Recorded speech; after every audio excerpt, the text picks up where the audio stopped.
Tune in to the Fiti Fata show with freestyles. Tune in to the Fiti Fata show. Tune in on Sundays to the Fiti Fata show. Freestyle. Tune in to the Fiti Fata show on Sunday with freestyle from 8 to 11. Tune in to the Fiti Fata show with DJ Freestyle 8 to 11 on Sundays.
Tune in to the Fiti Fata show with freestyles. Tune in to the Fiti Fata show. Tune in on Sundays to the Fiti Fata show. Freestyle. Tune in to the Fiti Fata show on Sunday with freestyle from 8 to 11. Tune in to the Fiti Fata show with DJ Freestyler 8 to 11 on Sundays.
Welcome to the Fiti Fata show here on Feferity Radio.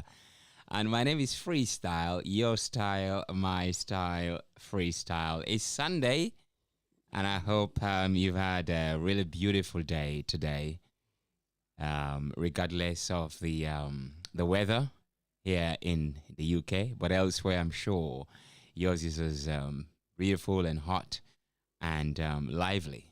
And regardless of the weather here in the UK, I'm sure, I hope you've made it much more livelier, because he's not a special guest, you know. G. America is joining me this evening for some palatable discussion around, God and his partner. You see that? You see that? God and his partner. His partner. Right? Because, you can't leave God's partner, behind. It's like the two of them are like in great competition for, so to say, for the souls, of the inhabitants, of those that believe. So today is a question that I'm sure all of us have been faced with.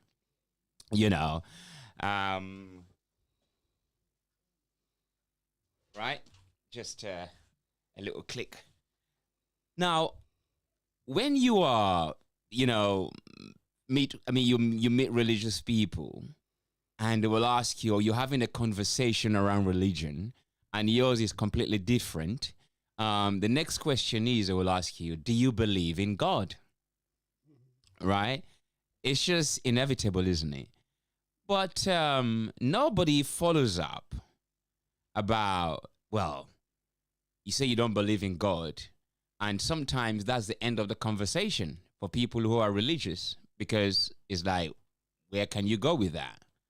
But there's never a follow-up, It's like, do you believe in the devil? And God has a partner. You can't really tell a lie. God does have a partner. And that partner is the devil. People call it Satan, Lucifer, or whatever, It's got so many different names, just like God has so many different names.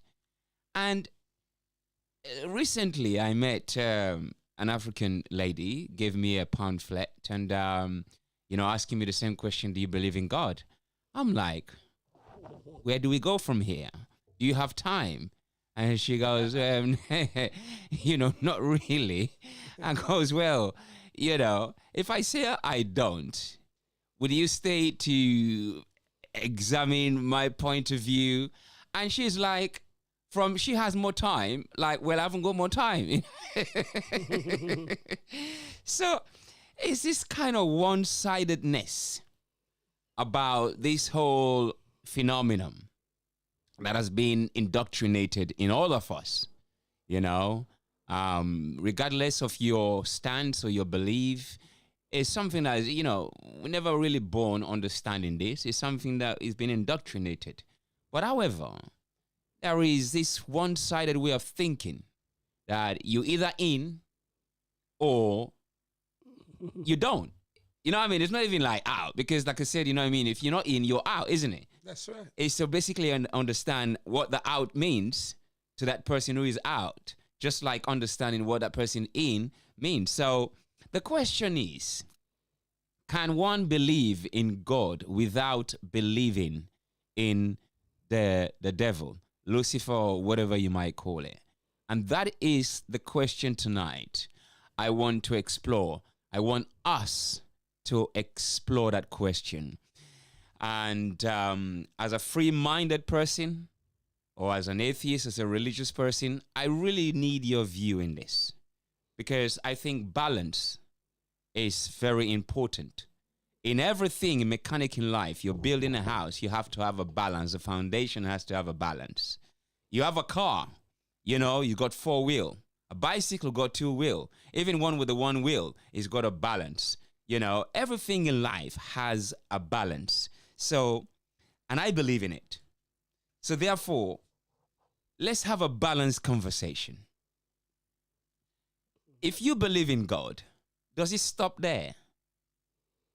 And why don't you believe in the devil? If you don't believe in God, then why don't you also not believing in the devil? Because there's two sides to every story. And Jim is here. I've got a very interesting clip I'm going to play for you so that we can kick off this. But Jim is here also. And like I said, I really love your view in this. Your insight, your powerful insight into this question. Can one believe in God, believing in God without believing in devil? Jim. Yeah, it's great to be here. Listen, the first thing I mean, you know, you were saying God has a partner. Yes. Well, I'm sure there'll be lots of Christian-minded or, you know, God-minded people who would disagree with you with that statement. To say God hasn't got a partner? To say God has got a partner who happens to be the devil. All right. You see, because interestingly, I'm going to give you this little story. Uh-huh. I went to a wedding, and while we were there in the reception, the pastor who did the sermon at the wedding, elderly man, he happened to come into the men's urinals. Me and my brother were in there, but we were sort of round the back of this place, and we heard, someone cry out. When we looked out, this man had collapsed on the floor. Oh. And we had to lift him up, carry him to the urinal. I had to drop his zip for him and everything because he couldn't stand up.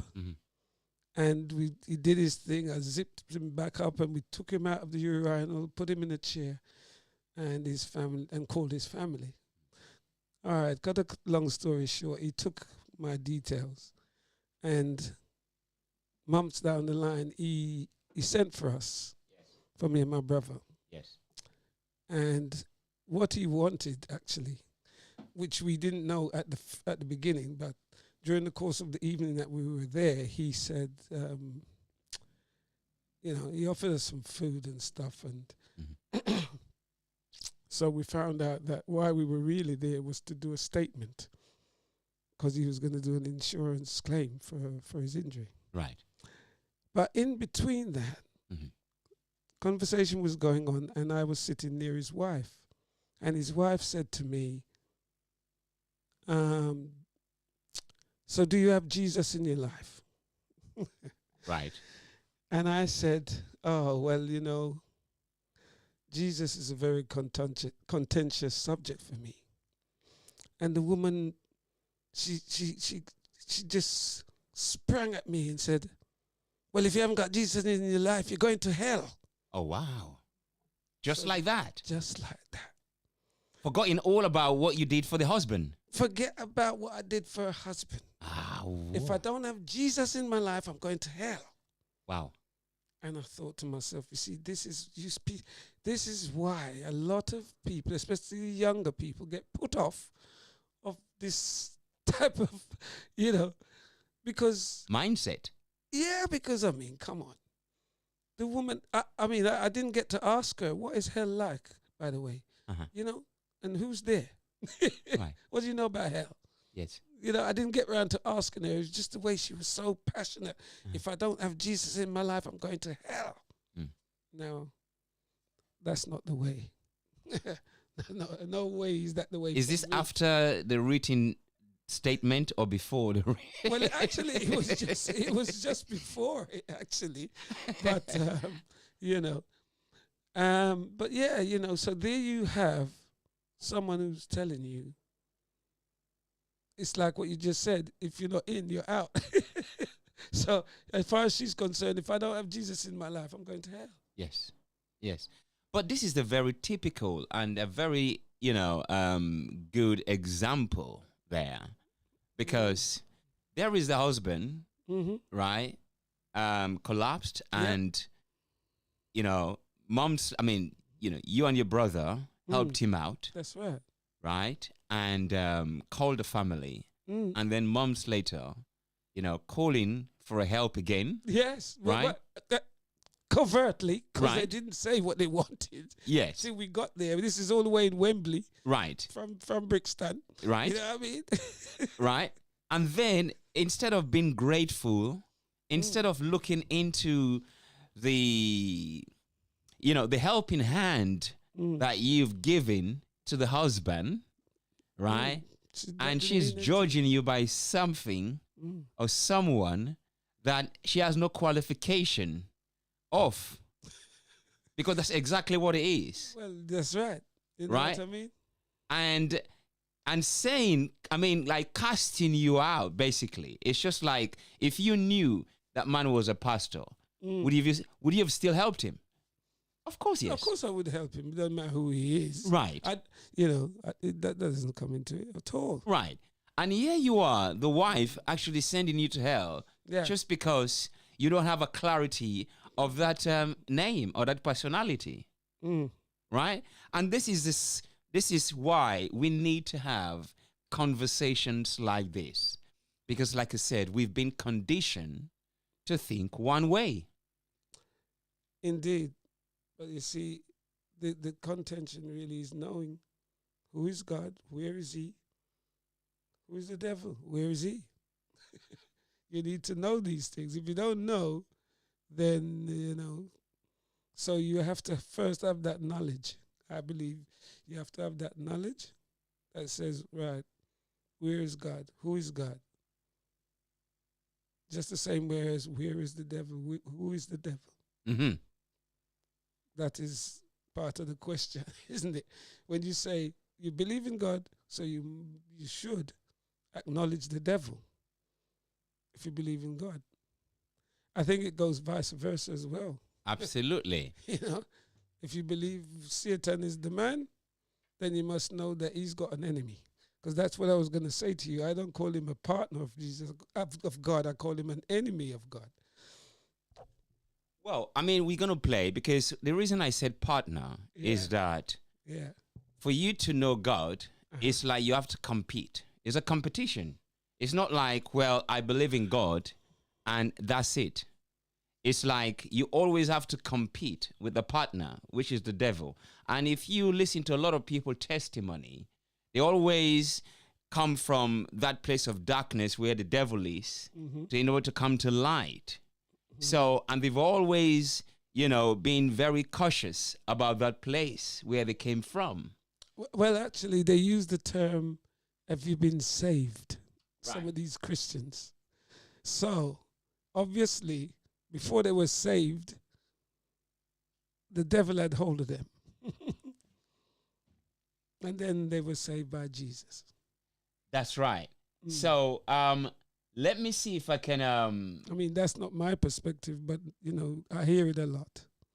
Have you been saved? So, right. Let me look for this conversation here, and we need to play this. And then we can kickstart the show. For some reason, I could not play it on the laptop. Right. Let me kickstart, because this man is a Christian, right? He's a Christian, and I think he's a pastor, right? And very interesting take on the question about, can one believe in God, believing in God and not believing in the devil? Let's take a listen. I do believe in God, and I also believe in the devil. The devil. So that is a very good clarification, isn't it? Indeed. I haven't got no problem with what he said there. Right. I do believe in God, and I also believe in the devil. The devil is a fallen angel. He was called Lucifer when he was in heaven. He was the third most ranked person or power in the kingdom of God in heaven. Because he fell, he disobeyed God, he was kicked out of heaven, and now he's on earth. And the power that he had God did not take the power from him. He's still there. For God is just a democratic God. He just wants to show that his own people will always serve him. So the devil is constantly trying to get God's people to go his way. And that is why there's always this battle. Because the Bible says, since the days of John the Baptist, the kingdom of heaven suffered violence, and the violence taken by force. This is a world of a battle. We always have to be in a battle. The minute you decide to serve God, you declare war with the devil, and the devil declares war with you. And that constant fight is always there. The Bible says, resist the devil, and he will flee from you. At the end of time, we all have to stand before the judgment throne of God, and God will judge us according to our acts in this world. So yes, the devil is real, but the devil's power is limited, because God said in his word, I only allow what I want to allow on earth to happen. All power, the Bible says, all power is subject to the power of God. Even if the devil goes around and does evil, that evil is only permitted if God permits it. So the devil is very, very limited. And on the other hand, also, or in addition to that, a believer who truly believes in God and lives according to the dictates of God, the devil has absolutely no power over him. Because when Jesus Christ went to Calvary on the cross, when he died, when he declared it is finished, what that means is all the power of hell has been destroyed. God, Jesus Christ went into hell and took the keys of Hades from the devil. And he says, he's given those keys to us now. He said, whatsoever we bind on earth shall be bound in heaven, and whatsoever we loose on earth shall be loosed in heaven. So if you are suffering, all the time because you keep saying it's the devil, then you are not truly in the Lord of Lords. You're not truly in God. But God has given you all the power to overcome the devil. He said, resist the devil, and he will flee, he will run away. There is power in deliverance in the blood of Jesus. You are totally delivered through Calvary. It is finished, my brother. Be saved and be happy. So, I mean, you've listened to, by the way, thank you very much. That was Prince. You've listened to Prince. It sounded like a man of God, right? And he says he believes in God as well as the devil, because God has given the devil power to compete. I'm just breaking that down because the devil needs the same person or people that God also is desiring, right? So there's a sense of competition going on there, right? And he says, unless God allows it, but which is because it's a double speak, because God has given the devil the power, right? Now, and also he says, unless God allows it to happen, right? And then he's talking about we should resist, right? That temptation. So this is what I'm saying. They're like partners. Well, I don't like that word. You don't like the word? No, not partners. It's like, you see, God give you the statutes. He said, live by this, and you're cool. If you go outside of it, then expect problems. And when you go outside of it, that is where you meet up with the devil, basically, because you've gone on the wrong path. So it's kind of clear cut to me, but some people may have a different, opinion or perspective. But to me, that's where it's at. The statutes are there. Keep to them, and you're safe. Go outside of them. Is it as clear as that, though? Well, I believe it is, That's where I believe it is, because I can only look at individuals, if you like, who I believe live a certain way, and they keep out of problems. As simple as that. We're tested every day. Every day you're tested to go this way or that way. And for me, it's like a man who would pick your pocket. Mhm. He knows he's doing wrong. You don't, you know, he automatically knows he's not doing the righteous thing. So then what? There must be a reaction. It may be, it could be tomorrow, it could be next week, it could be next year, it could be 10 years' time. Mhm. There must be a reaction to to that action that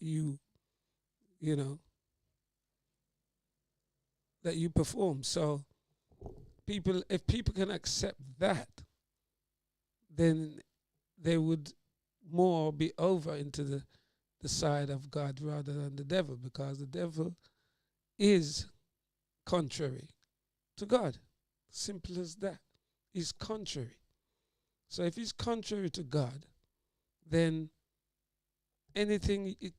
whatever your action is either a godly action, righteous action, or it's a devilish action and a devious action. I don't think there's actually a middle ground, if you like. You have people who say they're atheists, right? So they don't believe in God, and they don't believe in the devil, don't believe in anything. And the only thing that I would say to an atheist is, if you do not covet your brother's things, and you don't commit adultery, and you don't steal, and you don't kill, and you're cool. Simple as that. The minute you go over the other side, you're causing problems for other people. Right. That's it. Well, I mean, let's take a listen, right? This is also a man of God, right? Let's see.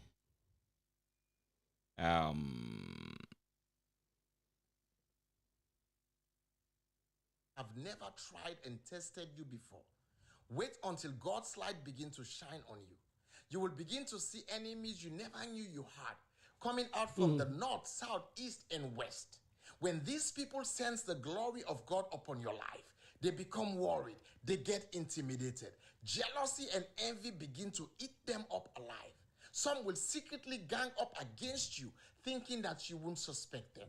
In the scripture, from the day King Saul heard and saw the way the women came out to celebrate David's success, King Saul became uneasy. He became insecure. He became paranoid. He was now dripping in hate for the young and innocent David. He did all he could to kill David, but he did not succeed. In the same way, whatever they have planned against you, no matter how hard they have tried to bring you down, no one can take the glory of God upon your life. They will try to bring you down. Just like the psalmist said, thousands will fall on your left, 10,000 more will fall on your right, but none shall get unto you. Your ladder has been set for your elevation. Get ready to climb it in glory and in style. Blessings.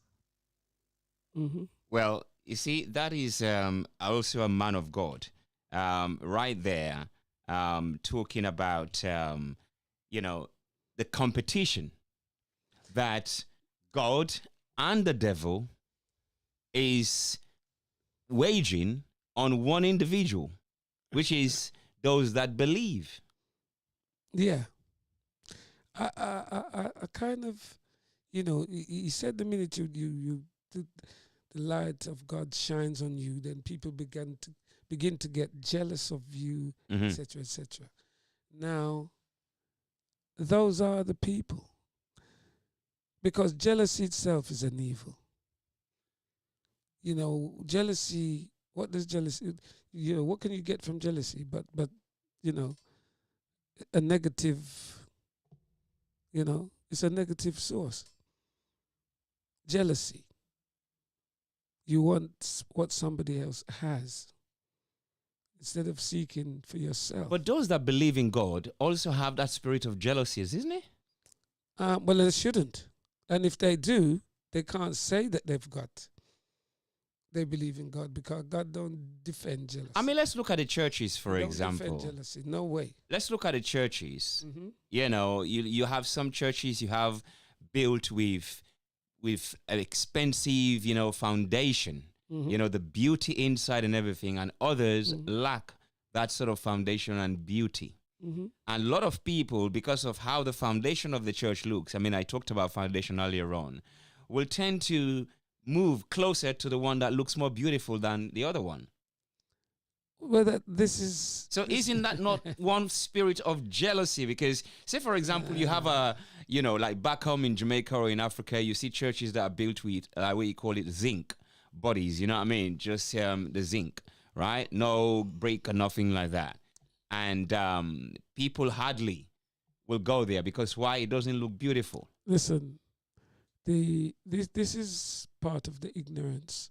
That's why even this thing about belief, it's belief is a thing that's unsure. See, when you say, "Do you believe?" You're not sure. That's the question. cannot- Can you then believe in God and not believing in the devil? Well, you're not sure of either of them, are you? If you believe, it's either you know or you don't know. When you believe, it's an unsure situation you find yourself in. Do you believe? Well, yes, I believe. But is it sure? You don't know, because you only believe. If you say, I know, that's a complete different thing. I know God. I know the devil. There's no need to even be unsure about it. But when you say believe, it's not a sure statement. I mean, how one can then know if, you know, you are a human living in the flesh? How can you know? Yeah. I mean, earlier on, what you said about the pastor that you helped out. Yeah, And then the wife says, because you don't believe in Jesus Christ, you're going to hell. that's right. And you was going to ask about, where is this? And Yeah. I should witness that. So how can one believe, you know, how can one know being on this flesh living? You see, this is where, as an individual, I do have a problem with the churches, because I don't see the churches telling the people, don't look for God outside of yourself. And if you really think about it, why would you? If you are part of creation, you come from the Creator, why are you looking outside of yourself for God or Jesus? He's got to be inside of you. This is the only place he can be, because you come from him or from the source. I'm even happy to allow, you know, they're coming with this thing about what they call it, gender neutral. If God is a he or a she, or is a he and a she, that's the source. But you come from the source. So if the source is not from within you, then I don't know what you're looking for. I mean, just like what you said, right? I mean, it's like a mother and a father having their children. Say you gave birth, and then that child obviously doesn't know the mother and the father. It's just about feeling emotions and sensitivity. Now, if that child grows up to be 1 year and 2 years and 3, and then says, okay, I'm not your mother, I'm not your father. You have to do such and such and such in order for you to become my child. Do we say that? It's not. All right. To me, the simplistic way is that you have a child or children, and you, the parents, are responsible to guide that child so that its behavior is seen as appropriate type of behavior amongst people. So you are responsible. At that moment, your creators, your physical creators are speaking to you. You see me? So we the parents, yes. And this is why I can know that there's a God, because you have to have instruction. Man has to have instruction from day one. And what kind of instructions? Instructions so that, in fact, we would not go astray in terms of how we live even today, which is at odds with one another. Wars, and more wars. That's not what was meant to be. But that is where you got the example of God and the devil fighting a continuous war, good and bad. Because, in the reason I mentioned the parent, having the children and then end up to say to their children is like, well, you have to do such and such and such in order to you to be my child. It's a perfect example. Right. No, So as parents, you have to leave it. But when, according to the Bible, as a parents, we have to leave it for our children to see it. Yes, you have to set the example. But it is written, right, for us to follow. And that's the difference. So when he says, you have to, in order to die, for you to see and to be with God. Just like, the lady said to you, well, when you die, you're going to hell. Yeah. So there is this empathy of waiting, anxiety of waiting, right? So that's what we're in. And it says, for God so loved the world that he gave his only begotten Son. If you don't believe, you will not have eternal life. So that in itself is a judgment and condition. And that's not how we as parents treat our children. Okay. I will say this because I've read the Bible from cover to cover. And I've gone back and I've read the whole of the Old Testament, and I've gone back again a third time.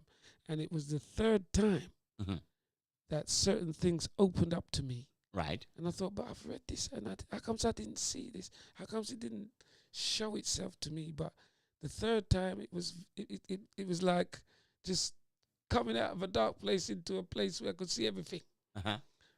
And one of the conclusions I came to was that had the children of Israel kept to the covenants, there would have been no need for a New Testament.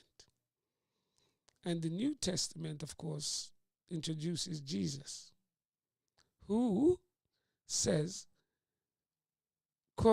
is quoted as saying, I did not come for the righteous. I came for the sinners. So that means righteous was on the earth. He didn't come for those people. He knew those people existed. While he was growing up, he listened to the elders, certain elders, and knew who was who. But yes, there were plenty of sinners, and he says he came to save them. I think that's a very interesting point. Because according to you, or according to the scriptures, where you just refer there, it doesn't came, Jesus Christ never came for the righteous. So therefore, there were creatures on the planet before the creation of God, because then what we all, people all will say, if you, like, for example, like I said, if you don't believe in God, that means you are not a child of God. Which, if you look in that scripture and what you just said, that is not true. Well, because Jesus never came to die for everybody. No. And this is what some people seem to, especially those who preach every Sunday about Jesus. It's as if that was he came to save everybody. So then not everybody have to believe in God then. Well, the righteous already did. So there's no need for that righteous to be considered or considered God. Because if you are living in that way, there's no need. It's like, for example, I don't need to doubt that I'm a man. I'm a father. There's no doubt in that. Right. And if I begin to doubt, then there's something wrong with the way I perceive me. That's right. It's true. You're thinking outside of yourself. So then there's no need for me, if I don't doubt, there's no need for me to go find a therapy or a psychologist or a pastor or anyone. Nobody. Isn't it? You don't need nobody. Right. So you're confident in who you are, what you are. That's it. Right. So why do people then trying to generalize when it comes to God? That everybody have to believe, and if you don't believe, that means you're not a child of God. Is that true or false? That is a very false statement, isn't it? According to that. It is a false statement. I believe it's a false statement. I would say it's a false statement. Put it that way. I would say it's a false statement because, how does God come to you? As an individual. That's another question, because a pastor will stand up there, if you don't this, if you don't that, if you don't. But, the end of the day, for those who preach Jesus more than anything else, what I would say is for them to produce Jesus. I've got something on my wall at home that says, they say those who say they believe in God, who they haven't seen. No, they say those who don't love their brother, who they can see. Yes. But say they love God, who they haven't seen, are hypocrites. Right. You see what I'm saying? Yes. So I can't look at you as my brother and hate you or whatever for no good reason, and then turn around and say, well, yeah, I believe in God, I know God, And what is God? What does God require of you? This is the next thing. What does he actually require? It's that we love one another. So, as we can know, there are many men who are going to jump up, stab up a man, lick him down, this, that, violence, etc., etc. Then you turn around, can you say you believe in God or you know God? No, because God is not of that persuasion. Simple. So, one have to know themselves, I think, before you can even talk about God in the way that a lot of them are preaching about right. God. So earlier on, you mentioned about the atheist. You said, you had a message for them about their standing of not believing in God. But now that we've established that, according to what you just said, that Jesus, of course, in the scripture, he never came for everybody, came for a particular group of people. That's correct. And he never even went to church to either pray or to serve. No. He was there to chastise and to give them a little beating, right? And hence he's got into trouble, right? Yeah. So if that's the case, then would you then kind of take back or maybe look into it about those who don't believe either of those two? There's a way. Uh-huh. It's a way of life. That's what it is. It boils down to be a way of life. Yeah? Mm-hmm. And that way of life, from my perspective, growing up and getting to learn about, the first set of man that I know about was the Naya man. And then it was the Rasta man. And they came more or less parallel. Yeah, with the same message, peace and love. Live your life simple. You don't covet your brother for his things. You don't eat no flesh. You know the whole thing. It goes along that line that says, I'm trying to keep myself humble on this earth because humbleness is next to godliness. So, the way of life, if an atheist doesn't cause his brother any injury, any harm, any loss, or he doesn't covet his neighbor's things, etc., to me, it doesn't matter that he's an atheist. He's on the right path. But if he's an atheist and he thinks that, sure, I can burgle your yard and take your things, and da da da da. You might say you're atheist, but you're on the side of the devil, straight up, straight up. But this is, I mean, this is where I find a little bit of complication as well, because it's like they've given us, they've put, I mean, you know, those who have been there before has put us in this position of doubt,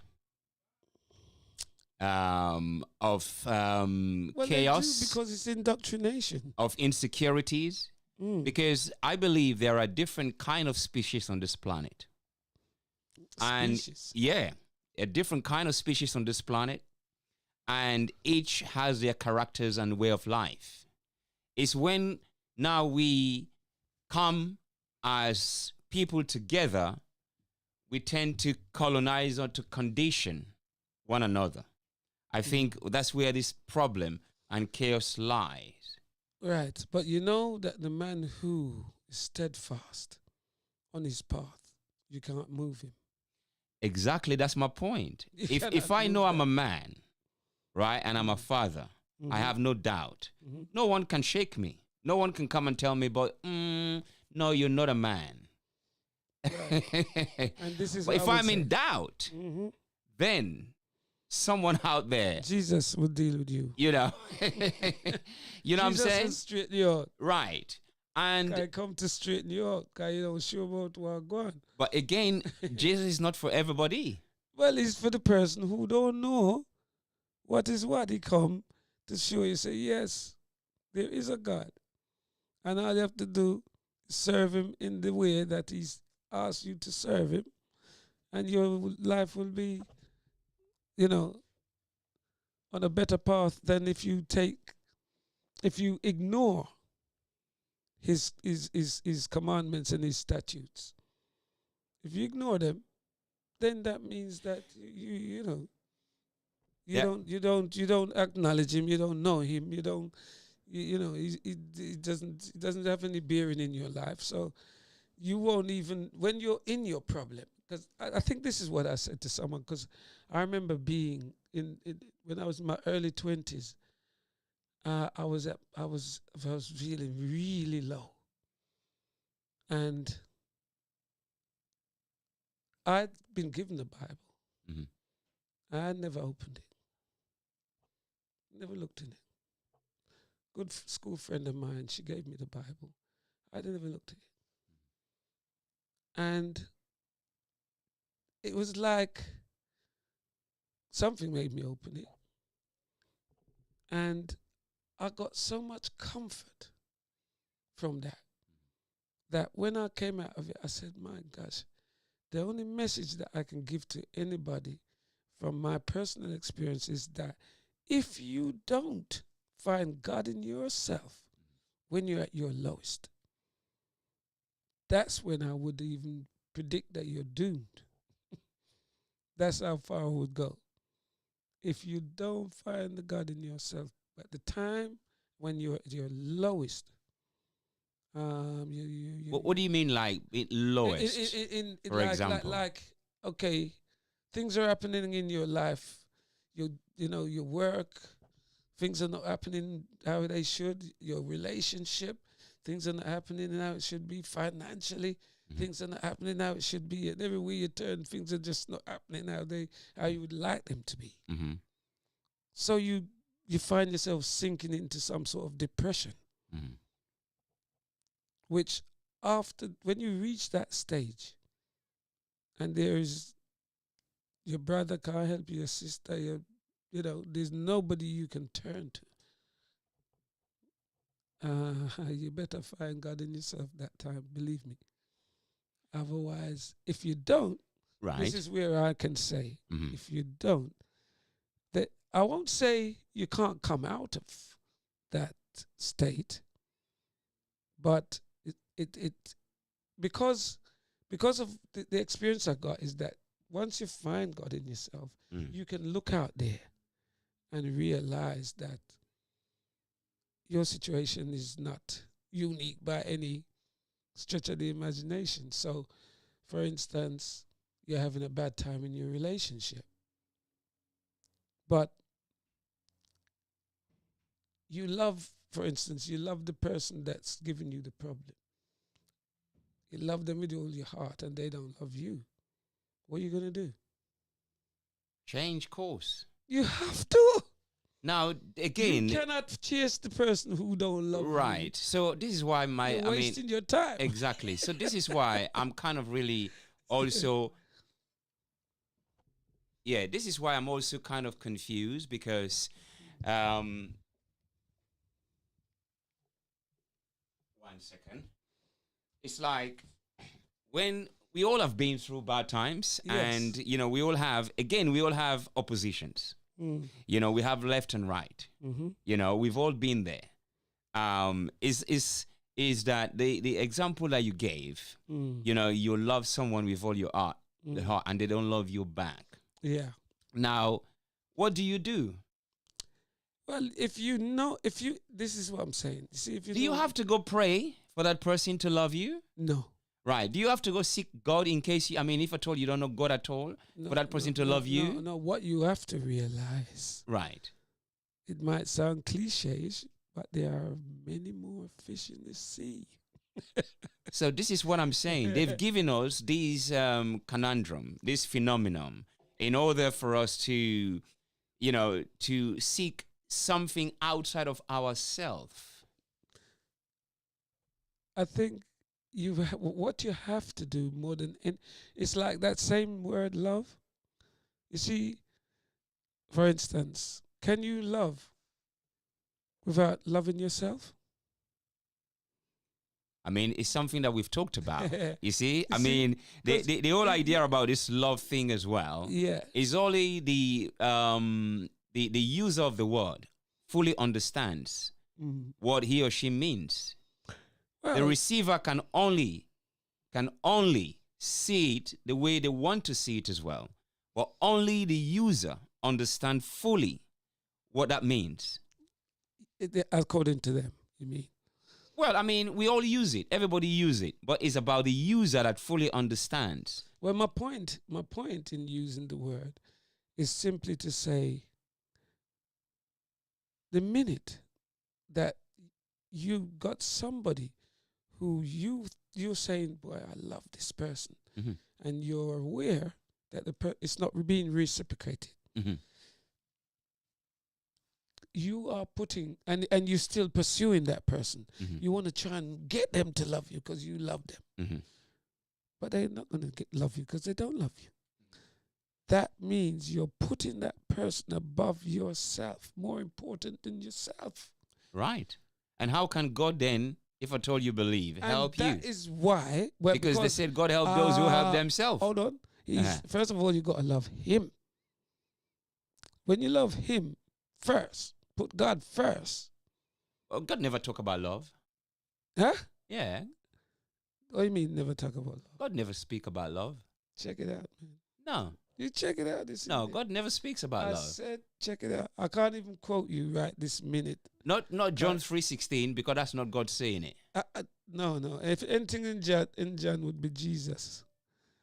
Anything in the New Testament is Jesus, isn't it? It never talks about love. So what I'm gonna say? Right. No, it is in there. It's there. No, what I'm saying is there, but there is nothing to do with, because there's nothing to do with, even if you want to go to the commandment, there are different kinds of commandments and Torah and written forms, but there's nothing like, of course, when you look at the kind of I don't even think he has to mention the word, but he has mentioned it. I can't remember which scripture, but even when you look at, for instance, just think about why he would say you shouldn't kill, why he would say you should honor your mother and your father, that your days may be longer, why he would say, because all of those things are within love at the end of the day. If he says you shouldn't steal, you shouldn't covet your neighbor's things, you shouldn't commit adultery, etc. All of those, things are, It's about how it feels when it's done to you. To me, that's how I look at it. It's how it feels. But you know that each one of those, any one of them that you break is going to cause a problem. So therefore, you don't have to love, you don't have to know love, but you have to understand what feeling is. Because to steal from yourself and not realizing you've done it, you know what I mean? That is, you call it forgetfulness, right?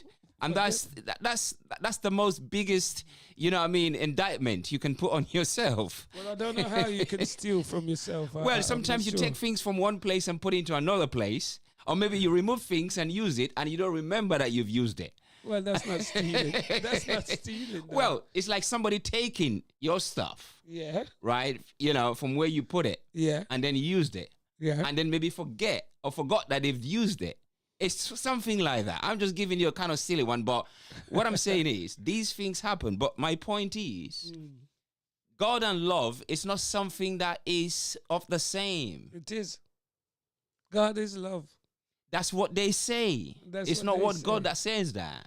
And I tell you that he encourages us to love one another. That's exactly what they say. Because if he didn't encourage us to love one another, he knows already that we wouldn't love him, the creator. How are you going to love the creator when you haven't got love in you in the first place? To love your brother, love your neighbor, your etc., etc. You have to have that spirit of love inside of you from the start. I don't really know. I mean, it's something I don't really know. I don't really know whether love is of God. Because it's not as simple as we use it. It's not as simple as we estimated the outcome to be. All right, good. Let me ask you this. What would you use to express how much you feel for the next person?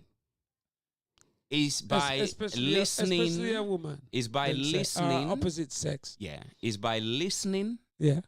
And understanding.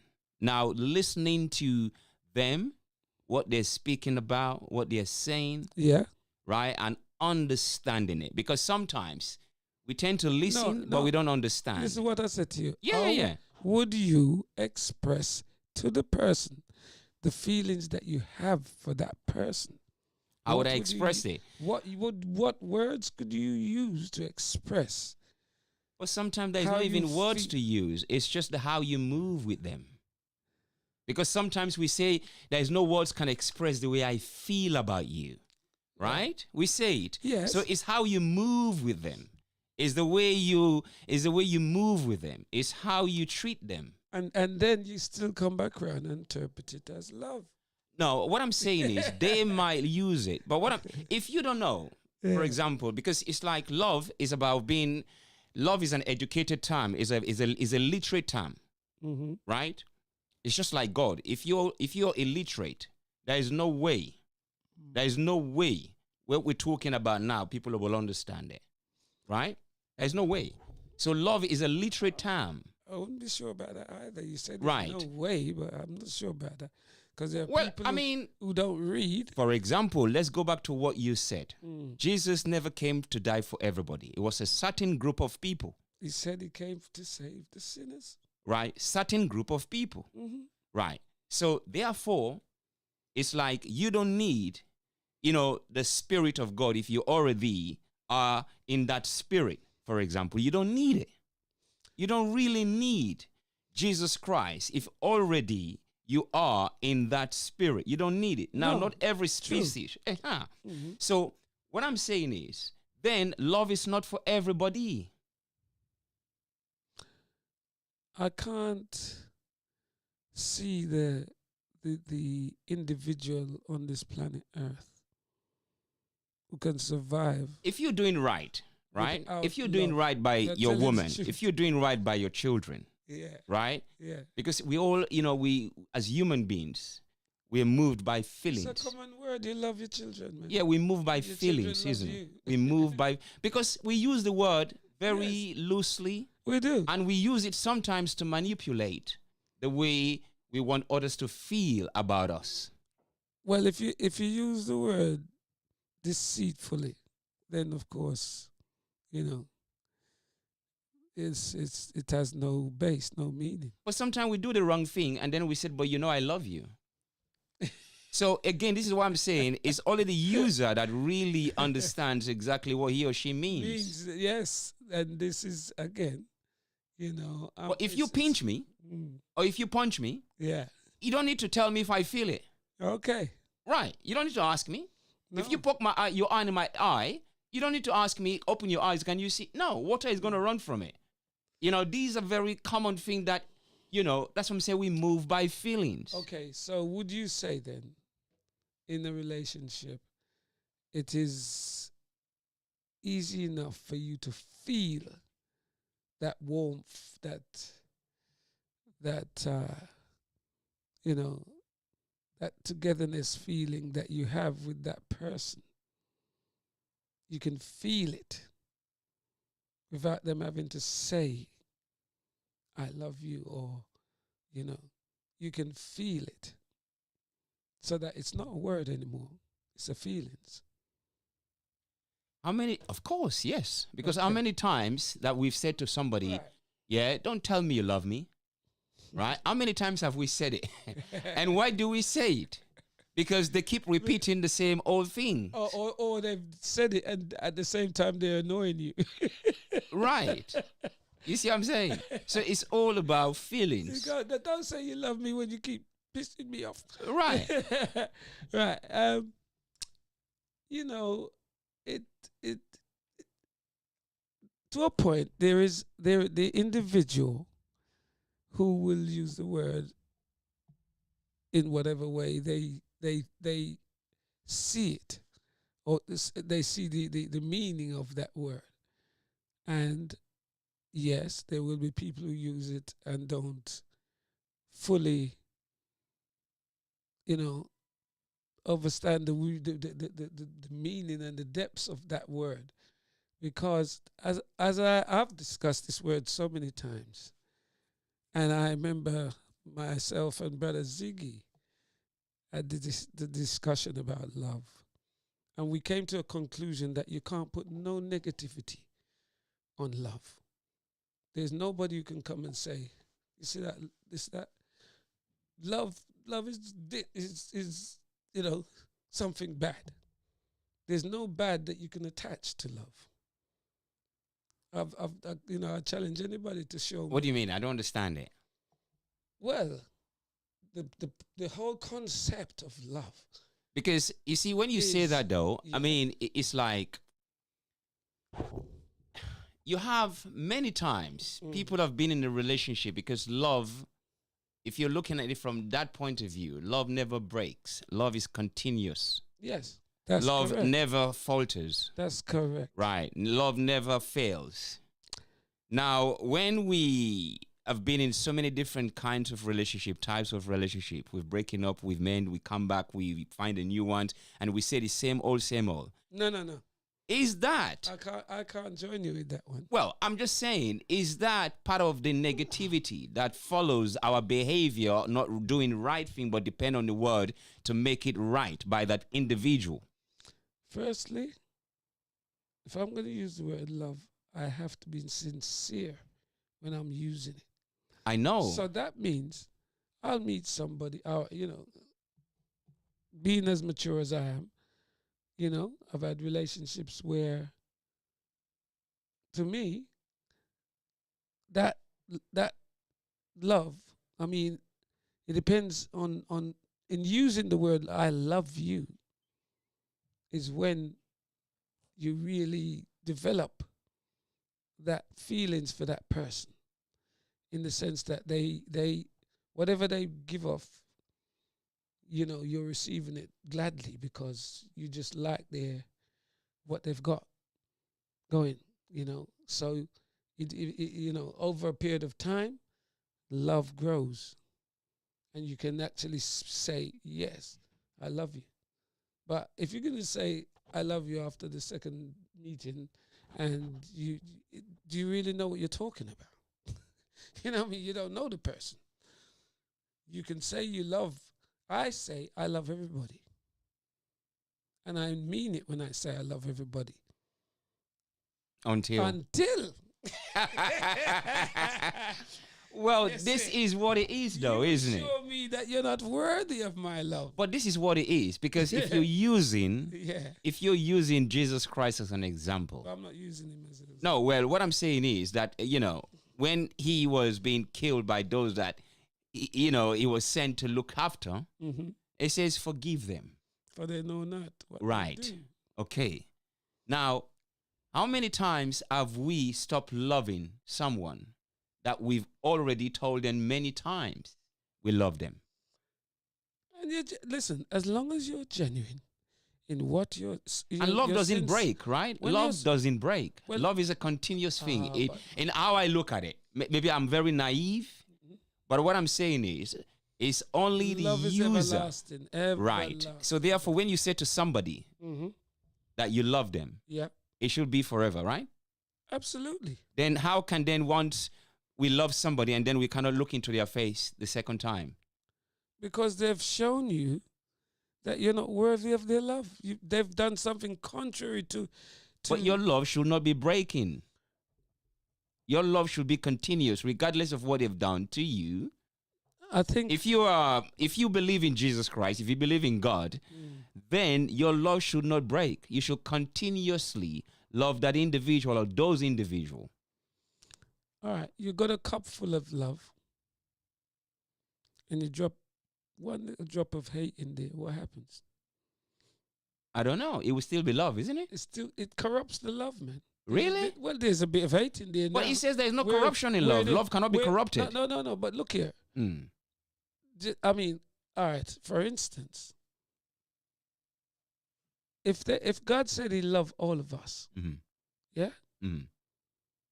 and He give you instructions and says, follow my commandments and you'll be fine, and you come outside of it,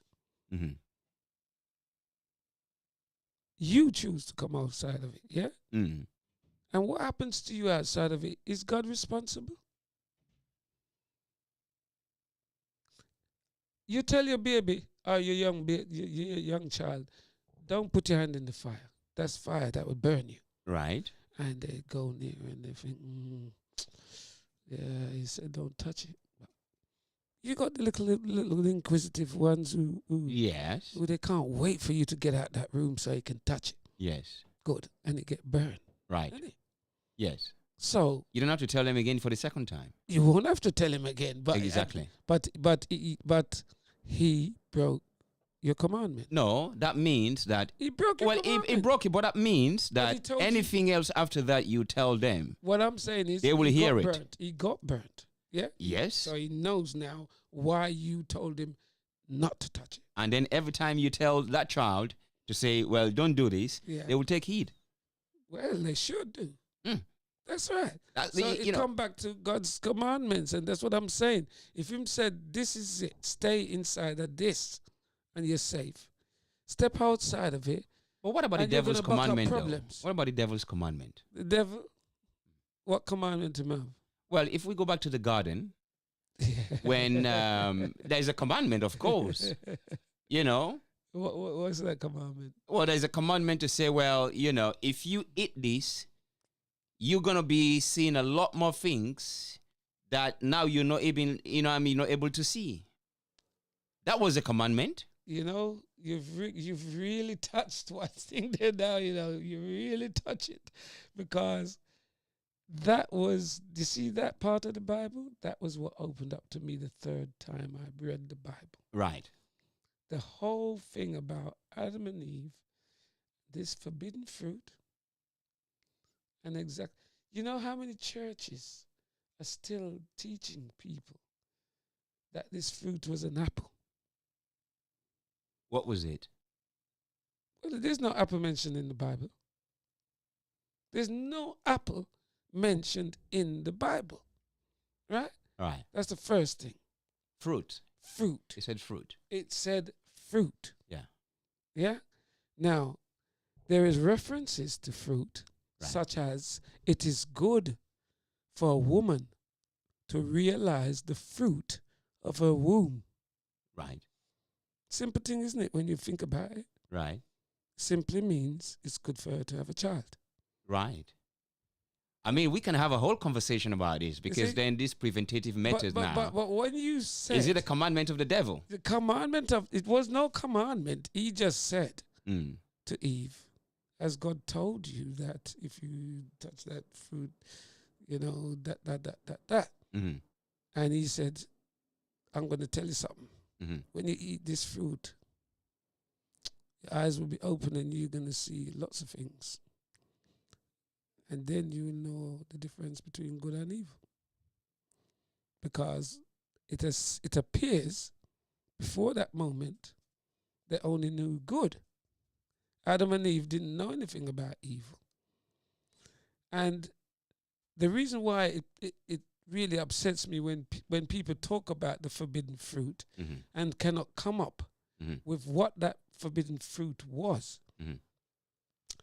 And this is what I said, it opened itself to me, because what was the first thing that Adam and Eve did after they ate this so-called fruit?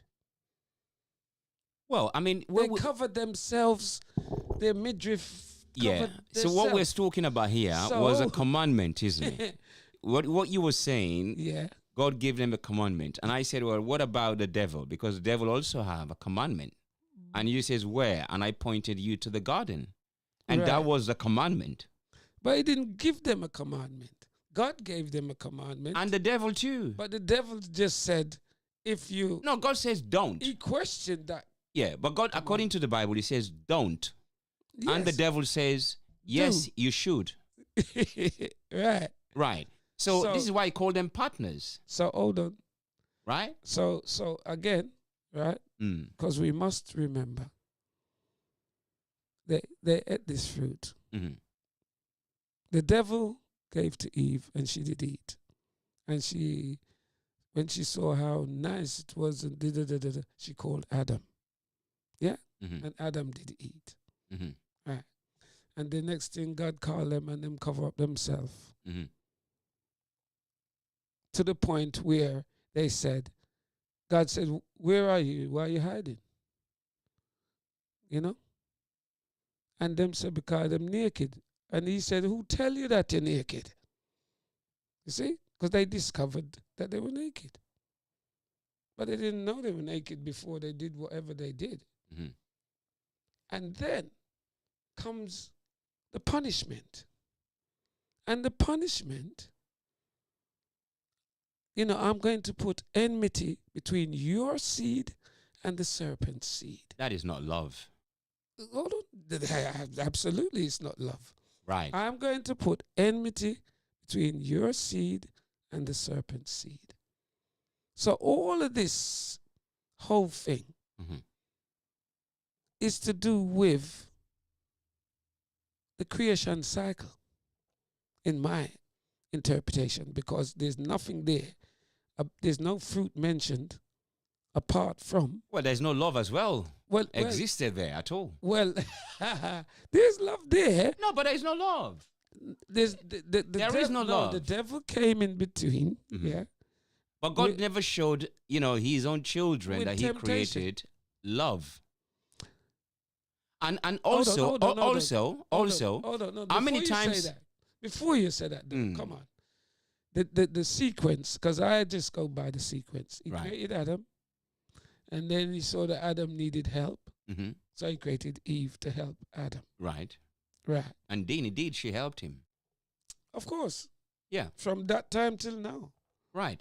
But in between that, we as time and everything grew, evolved. There's a scripture in Proverbs, I believe. Who can find a virtuous woman? Because her price is far more than rubies. Now, that's a statement that's saying, wow, that's talking to man, saying, boy, there's plenty of women out there, But some of them are not that good or trustworthy or whatever it is. So you're going to have a difficult task to find a good one. That's a big statement. Yeah. And then we have to take that statement and deal with reality, just like the Adam and Eve thing. Deal with reality. What really went on to cause that situation where, in the end, God is saying to her, to Eve, well, you're going to have pain. I'm going to put you through How many pain. times? How many times did they actually disobeyed God according to the Bible? But in that instance, it was just the one time. Right. So then, what did God did? He throws every might. Mm-hmm. You know what I mean? You know, it throws it at them for the first time. You know, just one time. And how many times do we? I mean, you know, our children will exactly, and then we will still give them opportunities. How many times? No. But your child has to be given. But this is what I'm saying. So for the first time, there ain't no love there at all. I mean, in fact, you can call in +4473054176668. What we're talking about here, can one believe in God and not believing in the devil? Kilimanjaro, before I go to Kilimanjaro, Lady A, our very own Lady A, because she's a humanist. Yes. She says, of course, you can't believe in one and not the other. No, you can't. It says in God, and you know, you can't believe in. I mean, you know, in God and not the devil. One does not exist without the other. So that's very, very clear there. Yeah. By our very own humanist, Lady A. Friday is here between 4 and 6, and on the issue of love. Mm-hmm. Kilimanjaro says love is appropriative. We should, I mean, talk about killing as well. We should stop killing animals to eat. Absolutely. You said absolutely. Yes. I've got something there as well to say. It says we can eat animals that die naturally if we must eat animals. And love, it says if we love nature, we must also know that nature is amoral. That's Kilimanjaro there. We shouldn't kill animals to eat. No. Right? But do you also believe that we should wait for them to die naturally before we eat them? I think it would be a more humane way of eating the animal, because you haven't killed it of your own accord, for your own you know, benefit or sustenance. But in the Bible, it says to kill and eat. I believe that what you're talking about there is when there are even what do you call it? Is it remission for sin, where you might kill a chicken or you kill a goat or whatever to make as an offering, a sin offering. I think that's where it, you know, there were those times, there were particular times when you could kill an animal as an offering. I know that there's a tradition. For instance, a man buys a piece of land and he's now going to make his home, and he'll kill a goat. Some man will sprinkle the blood 4 corners of the land, etc. And then you eat the goat as, you know, that celebration of that particular. But in terms of, I think in terms of how we eat meat in society today, it's well, you know what I mean. First start, many of the times when you eat meat, you don't know how it was killed in the first place. You don't know, because you're buying it from a shop. You didn't kill it yourself. But the idea of waiting for the animal to die before eating it, you think that is a better way to consume it? I would say so. I would say that's a better way. Then, I mean, would you not think about how did the animal died? You see, the reason why I say that is because, again, the Bible tells you he put every green herb, he put every fruit for us to eat. Right. So we didn't need to eat meat at no time. No, but what I'm saying is we have to kill to eat. No, you don't. Forget about meat. You don't have to kill to eat. I just said There is greens. Uh-huh. There is, there's the vegetables. Right. There is the fruits. We still have to kill to eat. Why? Right. So if that fruit, say for example, is mango or coconut, Yeah. on that tree with all his family, Yeah. brothers and sisters, friends, Yeah. and you go there and knock one out, Yeah. and then depart from all of his friends and family, what do you think you just did? No. It's not a living being. It's not a living It's being. not a living being. So, I mean, It's you're a fruit. saying, I mean, we've got Hilton on the line. We're going to speak to Hilton in a minute. Hold the line, Hilton. Are you saying you have a banana, Yeah. you have a coconut, a mango Yeah. on that tree Yeah. with all of his friends and families, and you want one, mango, and go and chop it off and then fell down, right? And you see the fresh water coming out of it. Yeah. You haven't killed that mango. Oh, Is that what you're saying? You really believe that? I not believe it. I know it is there for So us. you really haven't plucked that mango from all of his friends and families? No. That's there for you. That Well, was provided for you. It's not a living being that moves around, that can speak.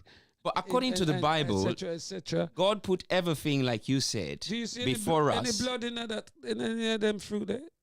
But that's what I'm there's saying. no You know, if blood. you pick a you mango, haven't spilled any blood when you pick a mango or you pick up. no, fruit don't pull blood. They've got this water, this juice that, especially when you pluck them, any fruit, Yes. you will see the juice and the water coming out. Very nutritious. That means you can say they're crying, they're mourning for, wherever. But you don't believe that when you pick a mango from a tree, you've just killed that mango from that. No way. It's coming back anyway. Right. And then on top of it, Yes. you, the man, can plant many mango trees, many coconut trees, Right. many banana trees. Right. So you were given the capability of reproducing all of these fruits. Right. You, the So man, if you have a chicken or a goat or a cow well, you got as a me too. shepherd and looking at them, Yeah. what happened? What do you mean? What happened? I mean, when you say, okay, I want this one chicken today to eat, Yeah. and then you killed it. I mean, we have Hilton on the line. can- Hilton, I welcome. can- Can you hear us? Yeah, I'm hearing you. I'm Oh. actually listening to you too. Okay, welcome. I mean, I know we're going to be talking about you because you're going to be doing a show here on relationship. But before we delve into that, what we're talking here is a very intriguing conversation. The question is, I mean, if you've must have seen the intro already, the promo for today, can one believe or believing in God without not believing in Satan, the devil? Yeah, I've heard that, yes.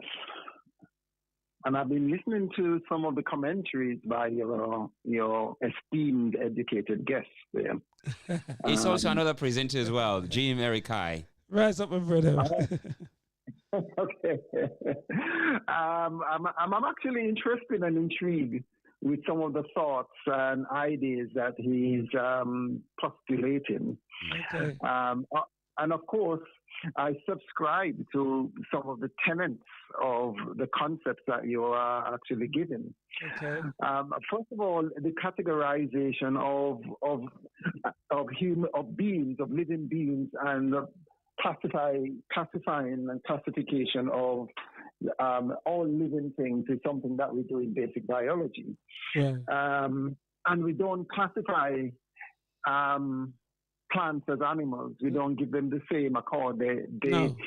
The criteria of a plant, of what is a plant and what is an animal, is quite clear. So I'm not too sure if we could go down the path of saying that we're killing a plant when we eat a plant. No way. I go subscribe to that.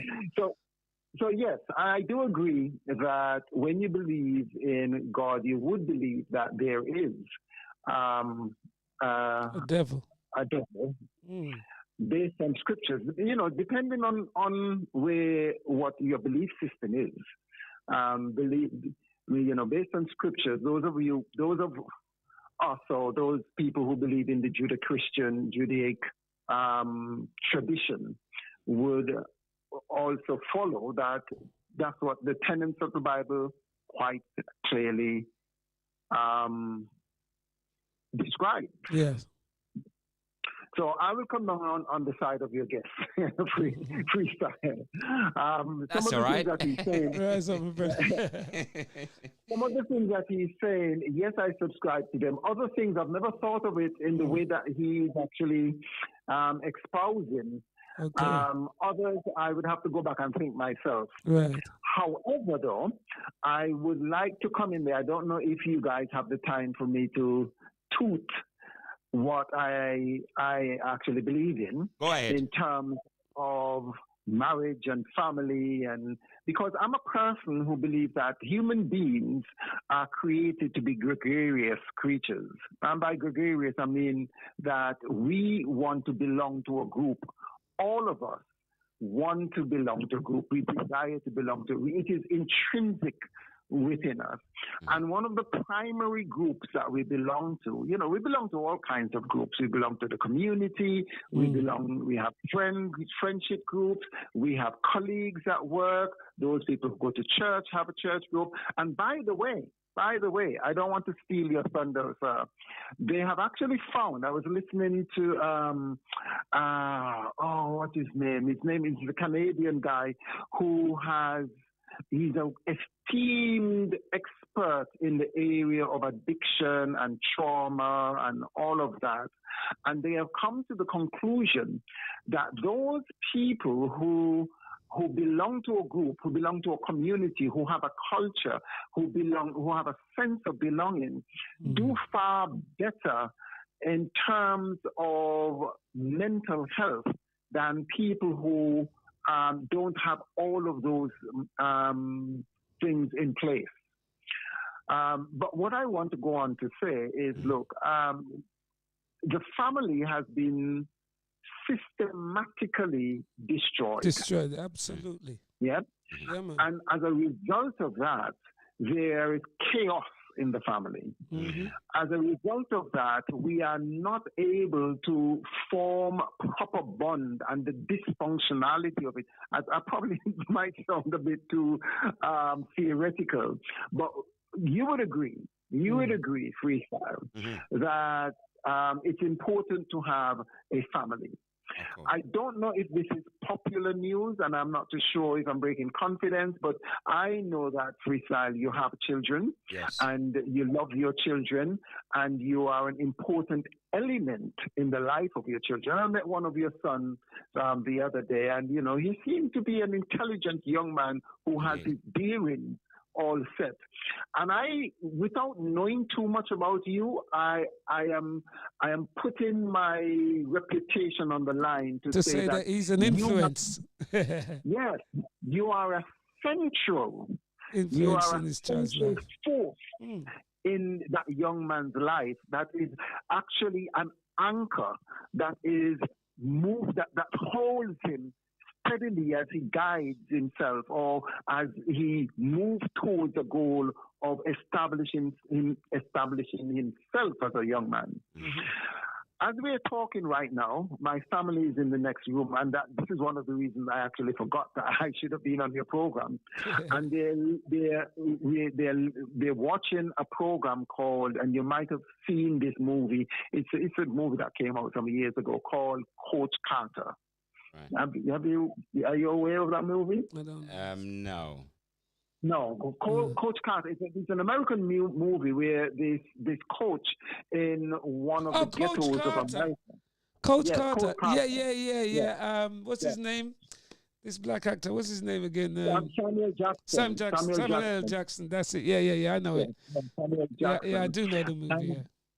And one of the central themes is that he, as a man, had to go inside there and, as a coach, hold those young men to strong discipline. Yes. In order for them to bust through the poverty, the crime, the dysfunctionality all around them. Yeah.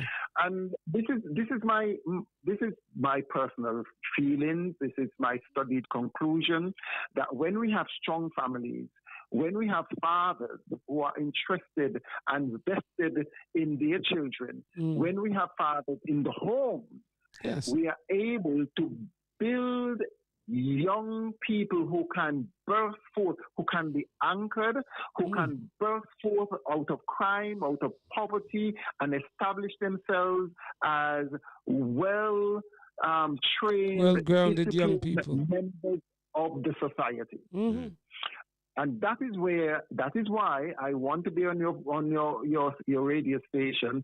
I want to toot the principles of having firm, good, well-rounded relationships. Because I profoundly believe that, like everything else, relationships, relating in marriage or any other, most relationship is skill-based. There are skills that if you learn, if you understand, if you are able to implement, much of the divorces that we have don't necessarily need to happen. Much of the breakdown of relationships don't necessarily need to happen.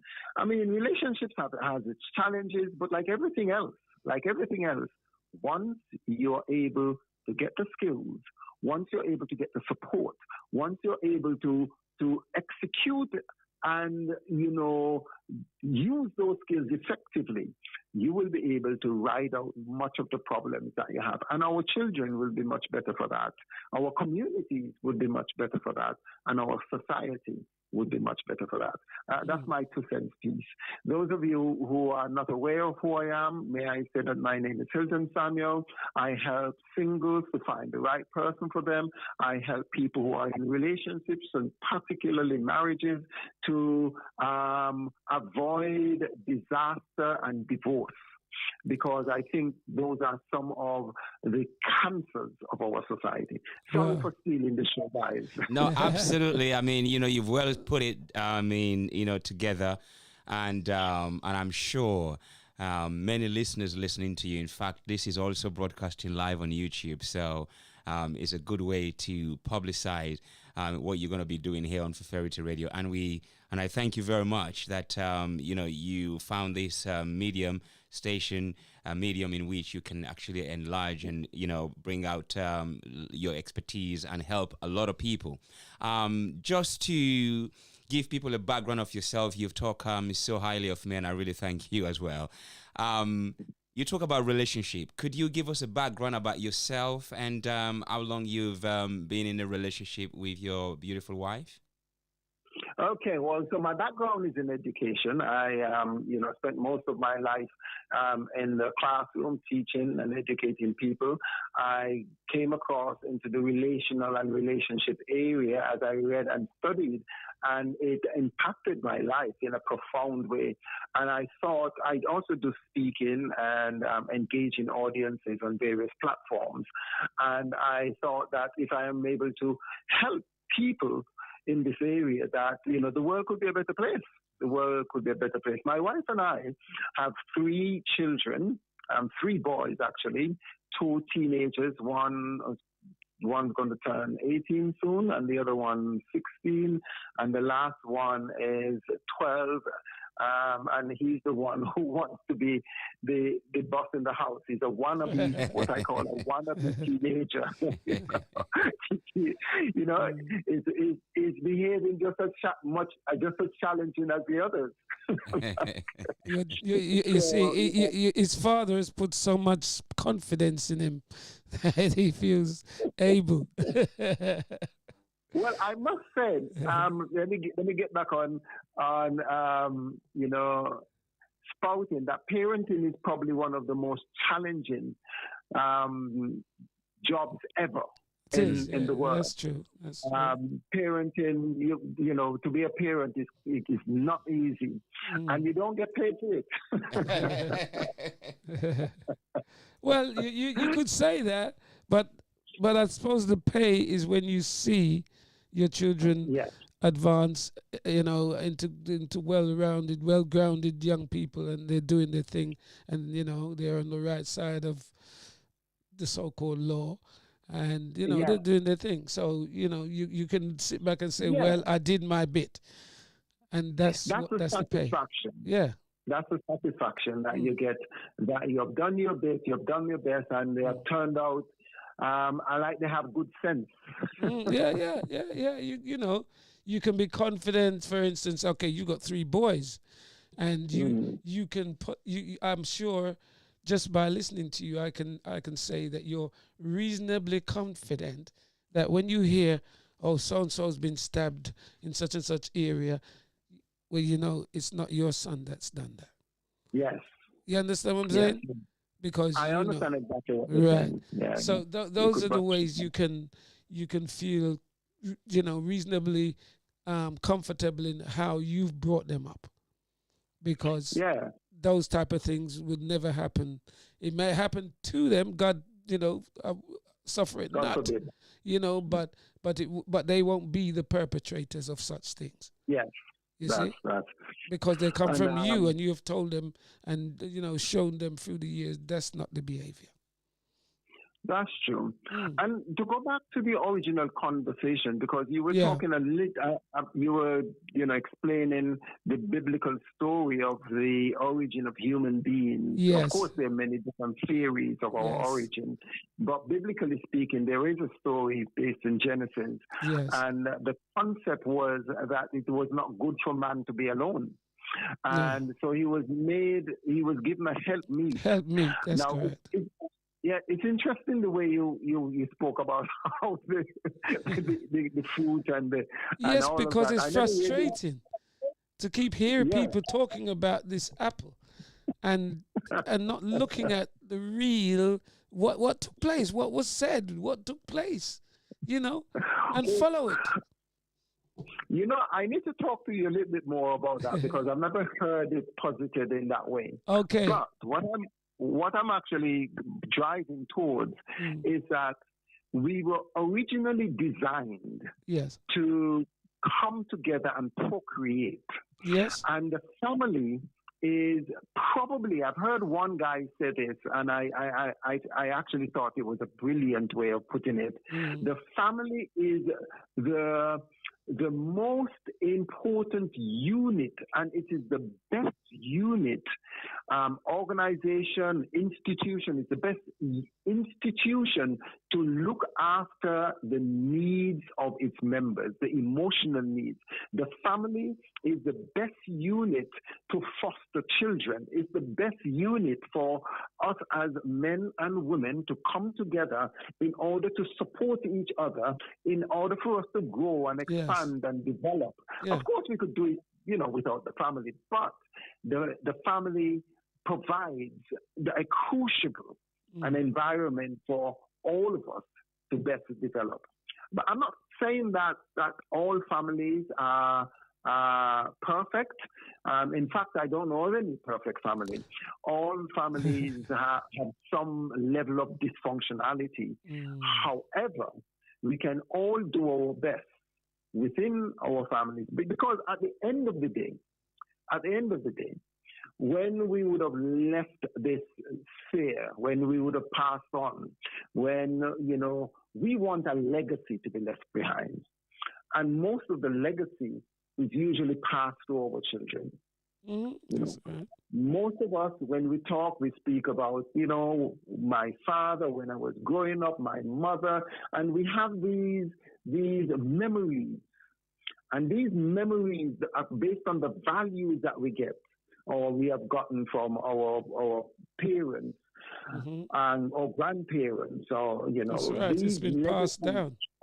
It's passed on, and this informs how we parent our children. Absolutely. Going forward. It's a foundational morals. Yes, I don't want to steal the show. I want to give it back over to you. There's reason. No, we really enjoying the reasoning, and you know, soon you will be here, having your 2 hours to be able to inform and help all of us. You know what I mean? Because, like you said, you know, each family has you know, a element of dysfunctionality. You know, sometimes it's not about separating, but also it's about a little nagging argument, little misunderstanding that we need to tighten up. So I'm sure your contribution here will help, you know, grow not only the radio, but also grow our listeners and our relationships. I'm looking forward to doing that. Well, I'm looking forward to, at some point tuning in to see, exactly how your points of view and maybe, put mine in the mix. Oh yeah, yes. I think we will do well to have some kind of ding dong conversation about the way you are, the way you think and the thoughts that you have. I heard you going down the line of talking about the fruit of the womb. Yes. And the fact that it does say that the seed, the seed. So, and I think that's rather interesting, and I'd like to hear more of how you think about along those lines. Okay. And then we could can expand on it. Yeah. Absolutely. Yeah. Well, that's very soon here, Sundays. We're looking forward to hear our brother, Elton Samuels, here on Feferity Radio, one added into the mix, and I'm sure one also important voice and subject added onto our very important presenters here on Feferity Radio.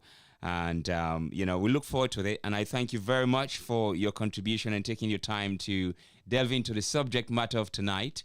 And also, we're looking forward to hear your first show. Not too long from now, isn't it? Yeah, I think it's going to be next week. Is it next week, the first Sunday in the month? Oh, Sunday. Yeah, that's right. Was that before me or after me? Before me. Yeah, that would be before you. What time? 12? 2? We're holding it together. You will hear it. Okay. So Samuel, thank you very much for coming in, and all the best, and have yourself a beautiful weekend and family.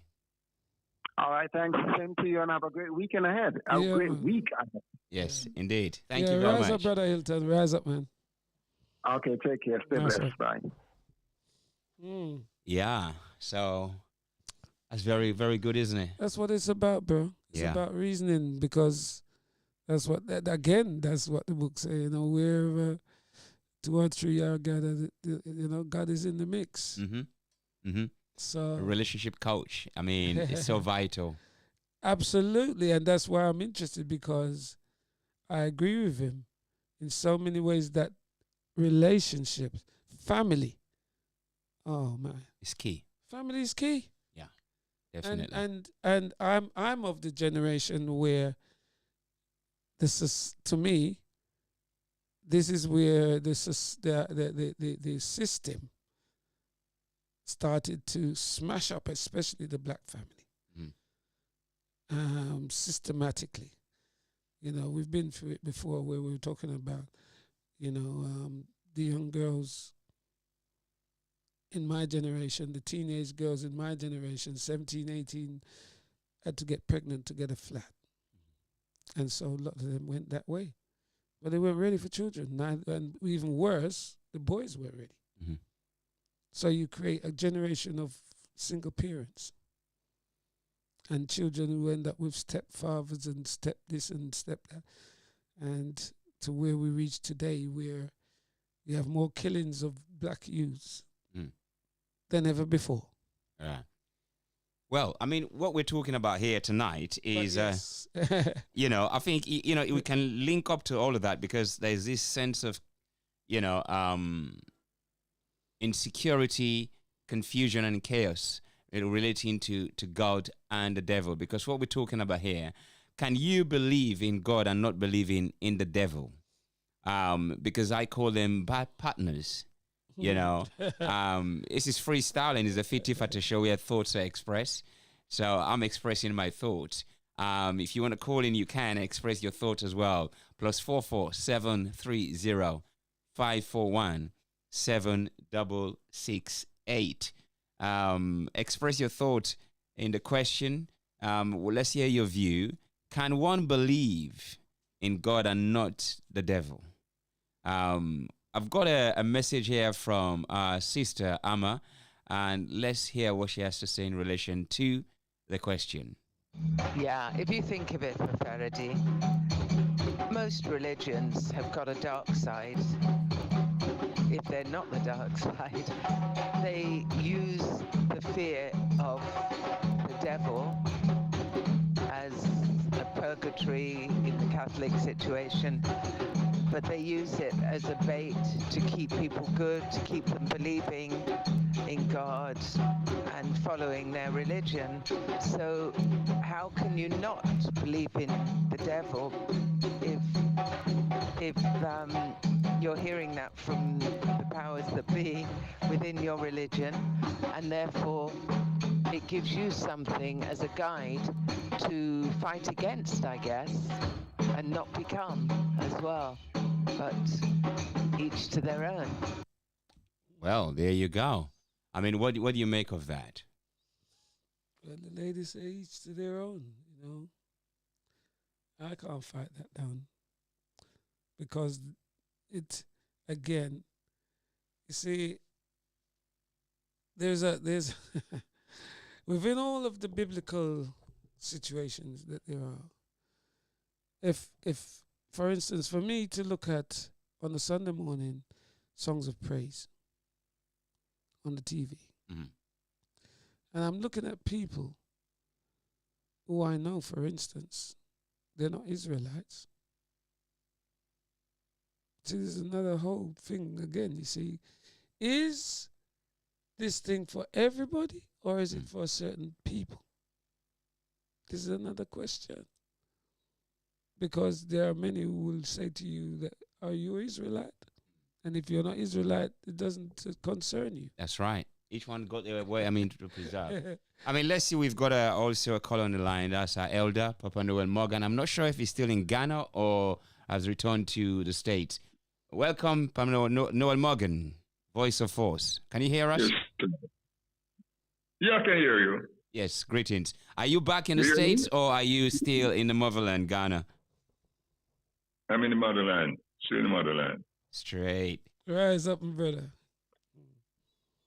Still here. Okay. Nice. So what's the problem, man? Huh? So it's things going?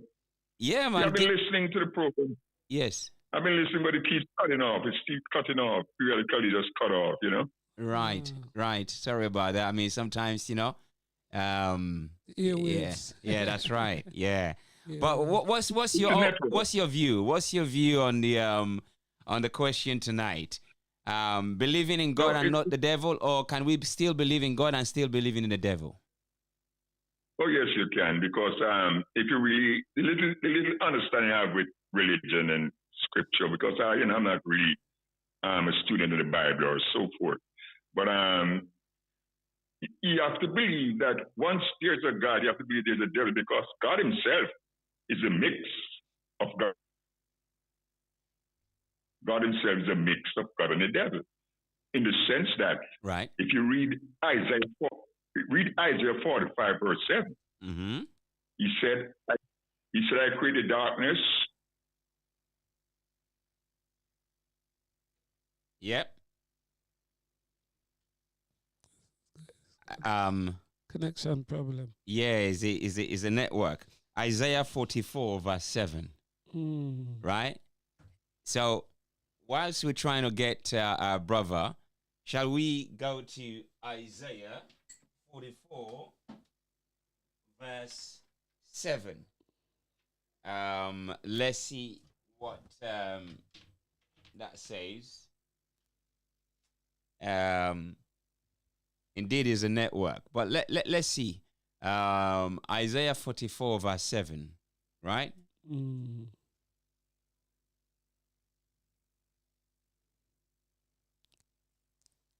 Isaiah first prophet. Yeah. Isaiah 45. Oh, 45 verse 7. Verse 7. Yeah. Right. So God is God to death. Uh-huh. Right. So this is the New King James Version, right? I've just kind of like Google it. Thank God for Google. One don't have to actually own the Bible anymore. Of course I do. It says, I form the light and create darkness. And I make peace and I create evil. I, the Lord, do all these things. Correct. Right. So Once you believe in one, you have to believe in the other. Because it's the same thing. It's like two in one. So this is why I was saying partners. God and the devil are partners. Definitely. I mean, So when you listen to preachers and they talk, take for instance slavery. Go to Ephesians 6. Go to Ephesians 6, verse 5. Slaves, obey your master with trembling and fear. Go to Leviticus 25. Go to Leviticus 25, 48. Same thing. God endorsed slavery. So if you're God and you're endorsed slavery, you're part of the devil. It's the same thing. You believe in one of it, you got to believe in the other. It's one mix. So I mean, let's see what Jim is going to say about that. Jim, what is your counter press? Well, or is there any? Yes, there is because in broad terms, I come back to it. You're given a set of instructions and said, this is the way that you shall live, and if you step outside of it, there will be consequences. And slavery was due to consequences. Stepping outside of the Almighty's commandments. He said, I'm going to enslave you. In fact, I'm not sure if it's Isaiah. I'm not sure. But I remember, in fact, I think it's Deuteronomy. Right. He says, I'm going to enslave you amongst a strange people who do strange things, but you are not to do as they do. Now, it would depend on who you think he's talking to. Who, I mean, in that you refer, I mean, who do you think? Well, who is he talking to? Who do you think? Well, in my estimation, yes, I only know of my race of people that's been under So slavery. basically, are you then justifying slavery to be of God? I think ultimately, yeah. Ultimately. So then, if slavery is of God, why do we actually blame the devil? Because we're not looking at ourselves.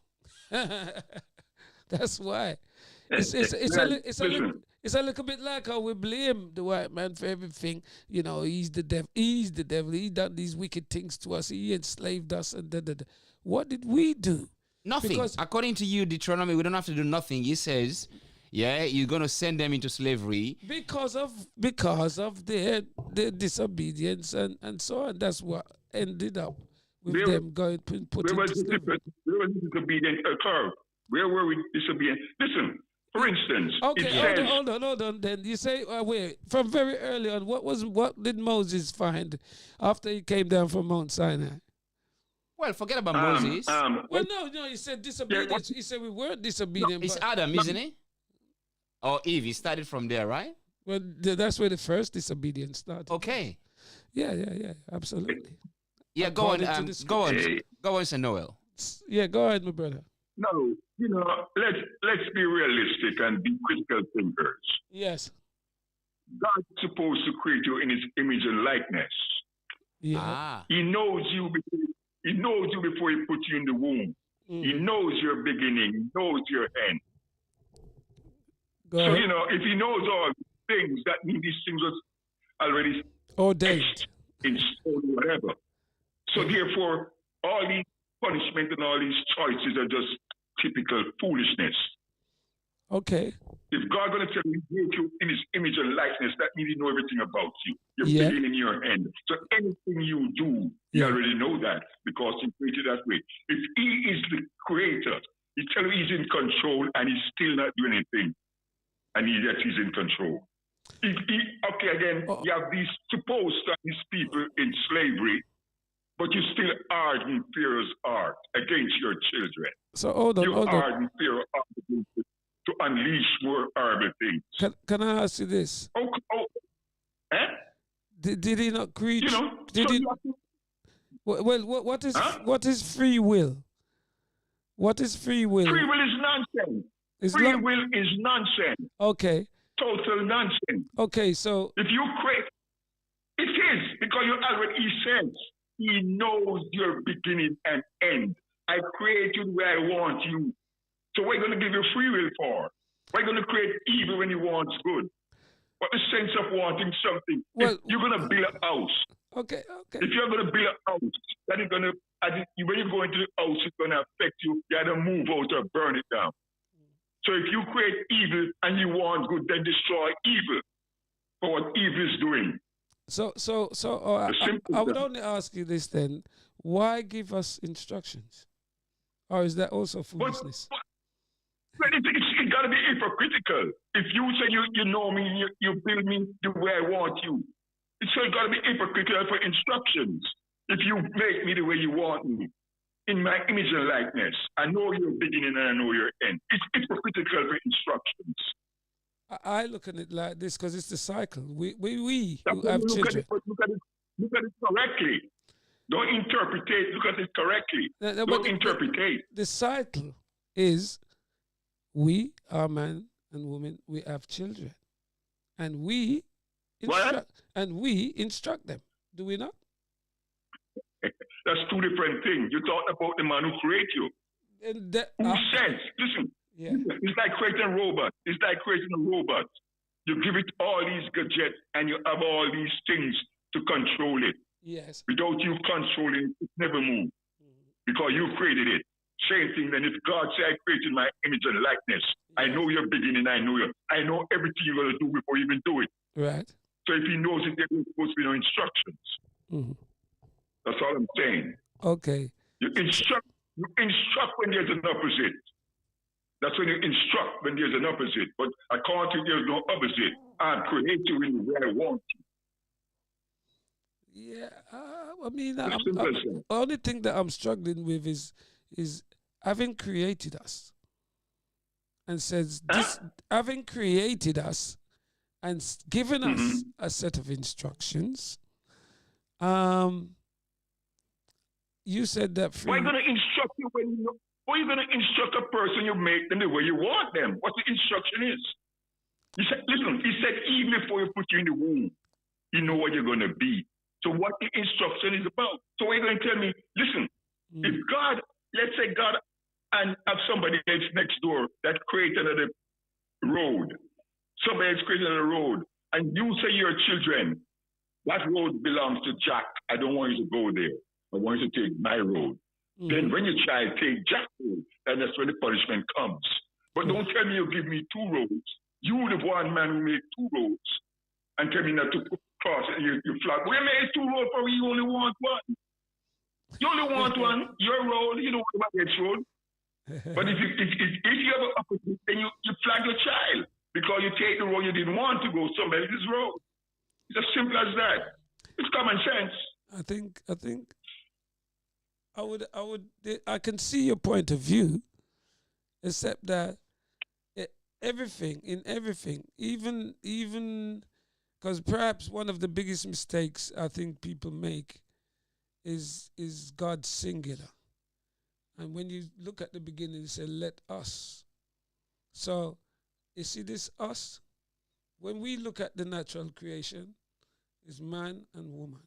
And the cycle just keep repeating itself. Who is the us? Who is the writer referring to? Well, this is definitely. This is the things that I don't hear from. Is this Jesus, the Spirit? From those who are preaching every week, I don't hear them mention who is the us. Because it's an industry. Religion is an industry. The Bible is not, but like religion is not but an industry. Man, listen. I'm going to tell you. Look at this. God's supposed to have created Eve out of Adam's ribs, right? Right. Okay. Because Adam needed a companion. Yes. So he gave him Eve out of his ribs. Lot went up into the mountain after his wife turned into a pillar of salt. His two daughters want some men. Why God didn't create some men for the girls? You have them sleeping with their father. Everything that's foolish stories. What point is that? What is the point in it? You have to listen, think critically how people. This thing is not but some trickery folklore. Even the story about the 10 Commandments, nobody can tell you what time it is, what period of BC, BCE, Nobody can do a period of time that thing has happened. Until today, nobody can give you a period of time. Like scientists can give you kingdom time or other time. Nobody can give a date and that time. This thing has a story written up for men to control men. To control them. That's all. Man wants to control man. That's all it is. Well, it's just evil take over the earth. What would you say that man was supposed to do from creation in terms of being here? I mean, because one of the questions my brethren asked me is about killing animals to eat, and do we have to kill to eat, etc. Now, there are many animals people. Kill animals to eat. Personally, me, Yeah. I'm a manifestation of nature. Yes. That's my personal belief. I'm a manifestation of nature. Just like in the earth, we are all different kinds of creatures. We all communicate alike. The fish going to communicate with the fish. The birds communicate with the birds. Every one of us have a different place on earth here. We're just a manifestation of nature. Because the story that has been, for instance, Christ our God coming to give the praise to all these miracles to all these children in the past. Why not show us the same thing you did back in those days to these children who are in need? Why not do the same thing you do then to show us an example that I am the God, I am the Christ. I fed 2,000 hungry children last week, and this week I do the same this week for you. Prove that you can do it to me. What are you waiting for? What is he waiting for to show us that I've done this thing? I'm totally with you when you come to that point, because I don't know how long you've been listening, but for me, I've always said Jesus is a contention, because the way they portray Jesus, they got no, it is a bit, people are saying, without Jesus, you're nothing. And this, I was told that myself, that if I don't have Jesus in my life, I'm going to hell. And I was told that by a woman whose husband owns a church. The family are all Christians and they're all in the church. This woman said that to me. And I should have responded, but I don't even remember how I responded, to be honest. But I do know that it was a crazy thing for her to say to me. And this is the way in which some people are so taken by the whole Jesus thing, which is why I also said Jesus said he never come for everybody. He came for sinners, because he didn't come for the righteous. He came for sinners. So they were already righteous around. So again, I'm of the opinion that he didn't come to save everybody, because not everybody didn't need saving by him.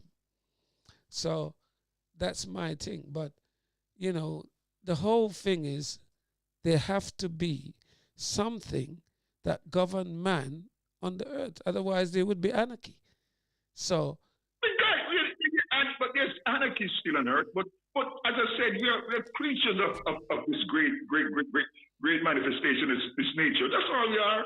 That's why we come and go back where we come from. We go back from the dirt, and we come from the dirt, and we're going back to the dirt. Yes. Like anything else, everything exists come from the earth.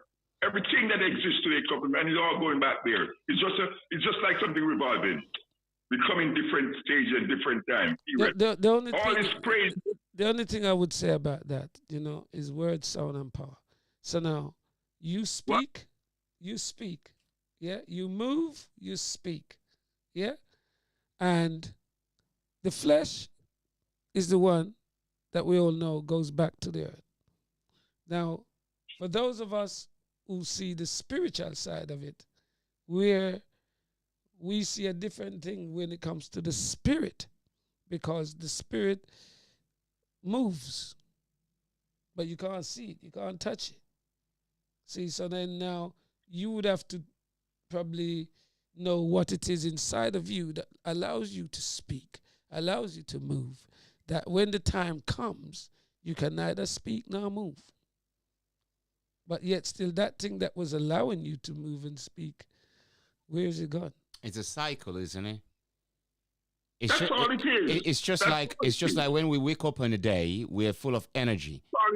and then comes at night, we then, we wear off, and then, we just fall asleep. The body completely falls asleep. It's just a cycle. Like anything else. Like anything else. There's no prayer. I mean, I remember back in the days we used to go all night vigil prayer, and nobody stays up all night, because when the night falls, there are certain time of that night that your body just will give way. Okay. Start asleep. 1 and 2 people might hold out, but most people go to sleep. Yeah, I mean, they will hold out, but what I'm saying is, a couple of days, they will still make up for it. Definitely. They can make up for it. But I'm still want to know how, because the brethren said there is anarchy all over the world.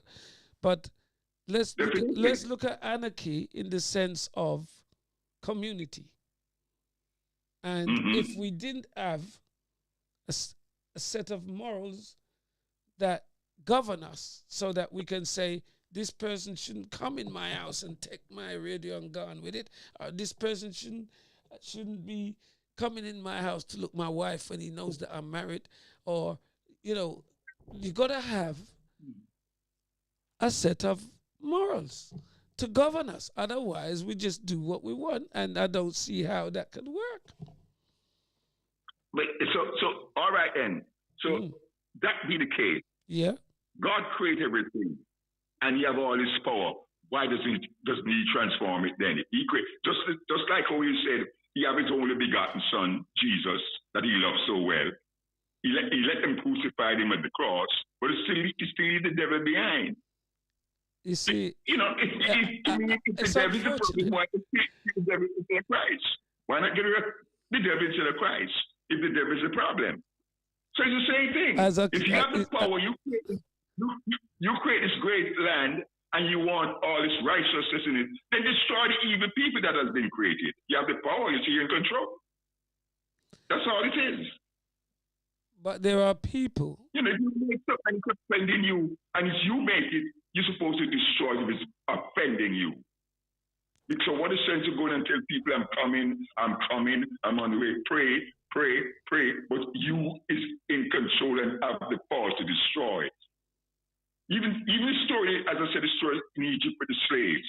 They prayed to him for 400 years. You imagine somebody gonna enslave your children for 400 years, and you have the power to stop it anytime. That person should never have 4 minutes thought, much more to care for 400 years. Well, and your children, and they come to you morning, noon, and night, and you can't see the plight.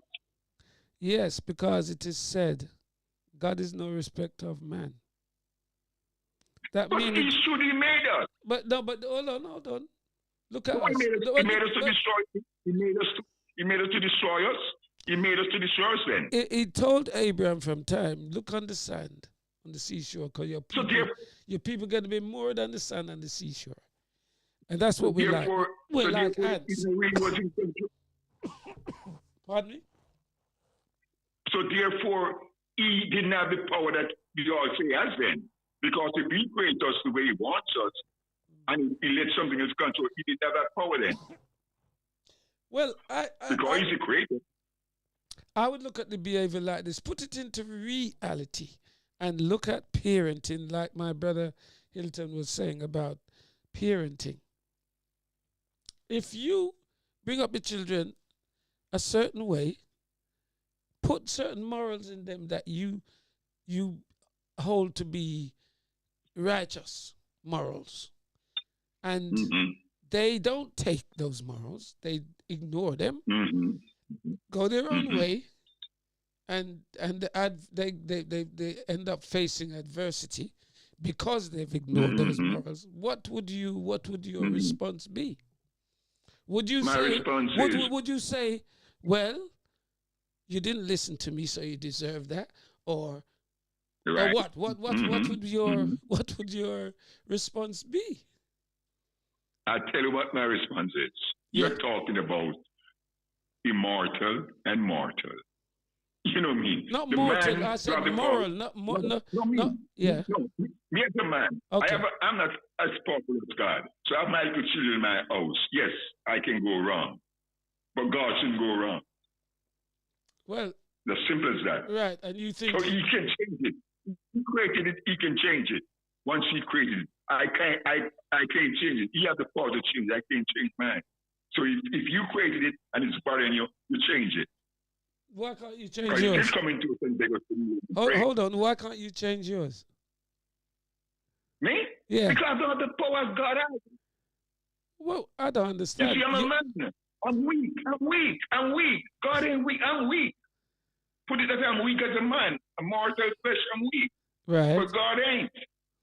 Well, I mean, God ain't weak. Well, I mean, you see, this is why I'm listening keenly to both. Yes. So Noel, you before you said about you know, God and the devil are alike, and you're giving an example, and in Isaiah 45 verse 7, and what you've talked about is like he is giving, you know, the power, like our brother said, you know, Jim, giving the power to the wicked ones to enslave the good ones.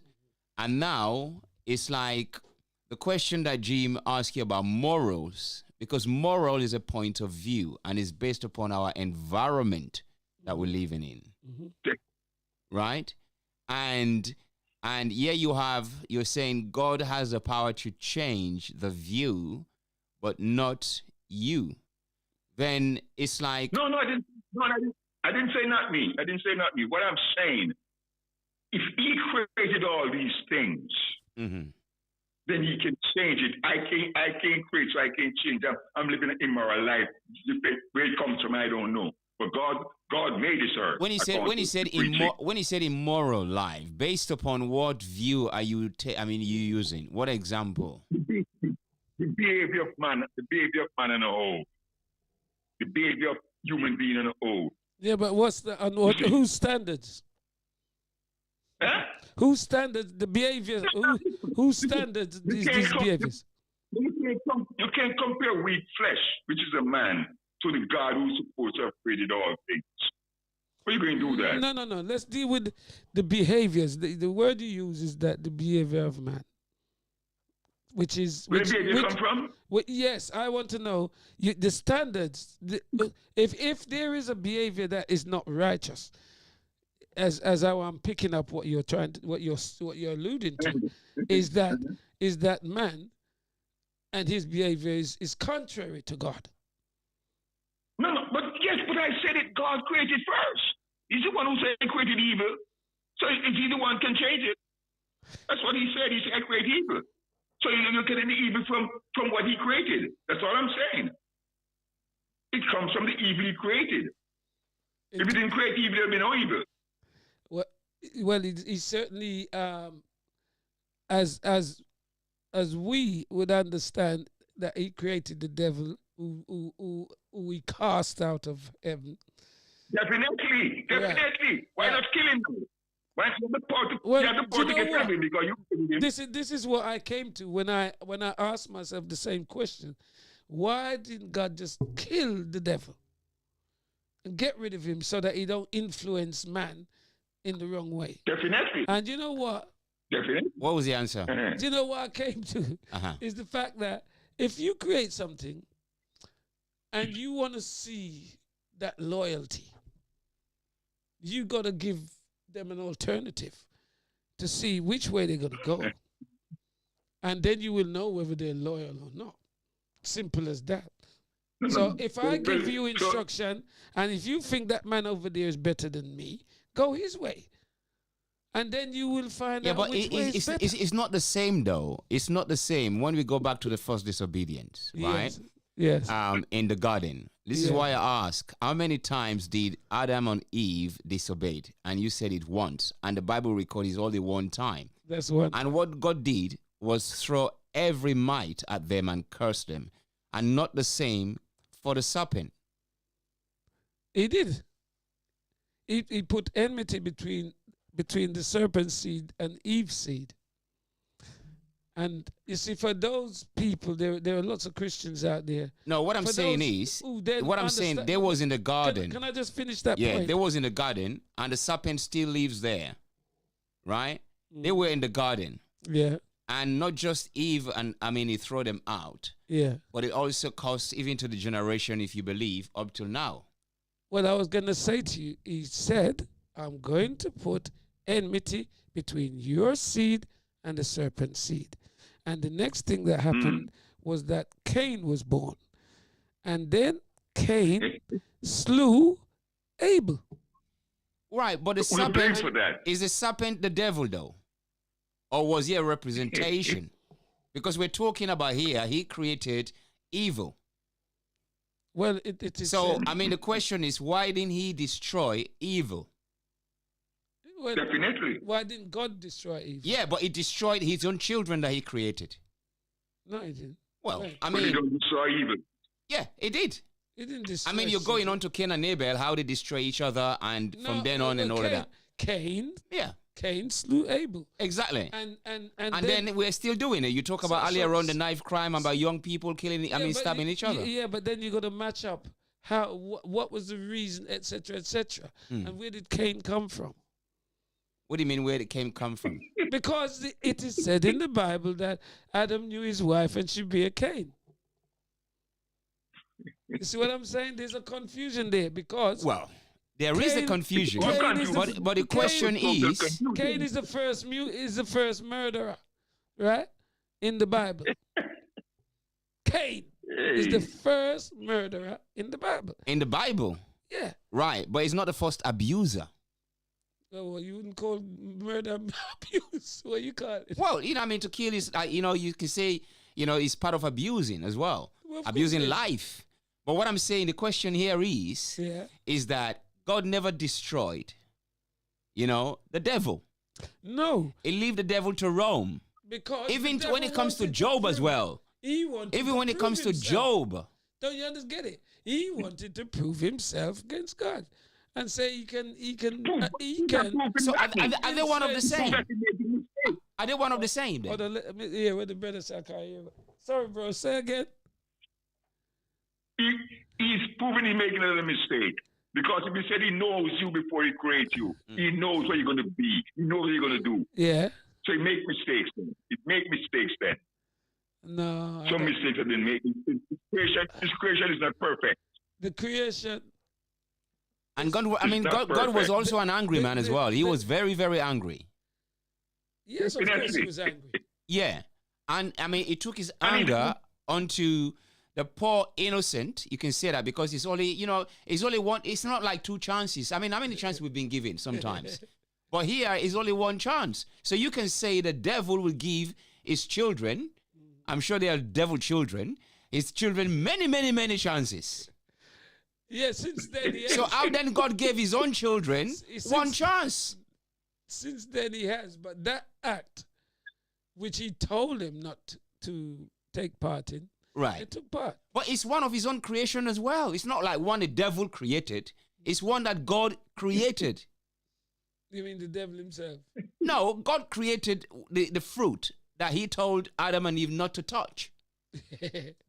Yeah, right? Well, he created that. Yes. So it's not like it's the devil that created it and God was vexed with them because, they never touch his own fruit. The fruit that is in the midst of the garden. That's why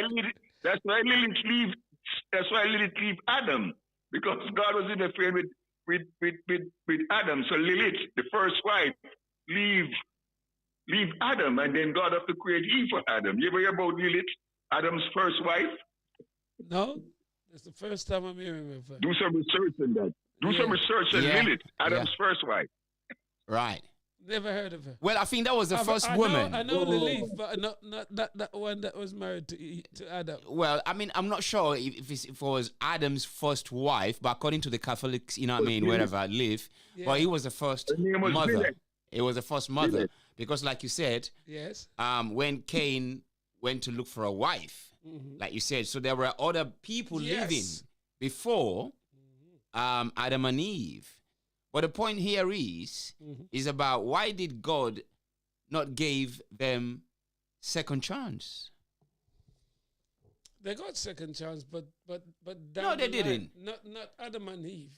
They got the chance through their lineage, not Adam and Eve. No, but it didn't, because even when he says, when he sent, Jesus Christ, it was a condition. Whosoever believe will not perish. So he still not actually gave up. It was a condition. I think that personally, when you're talking to me, you're gonna have to leave out Jesus. Well, I mean, when you said, let us make man, I mean, according to the scriptures, if you go back, I mean, some theologians will tell you that us was Jesus Christ and the Spirit. Right. That's their interpretation, yeah? If you go back, I mean, that's what he said, because Jesus Christ himself, he said it. I was in the beginning with my Father.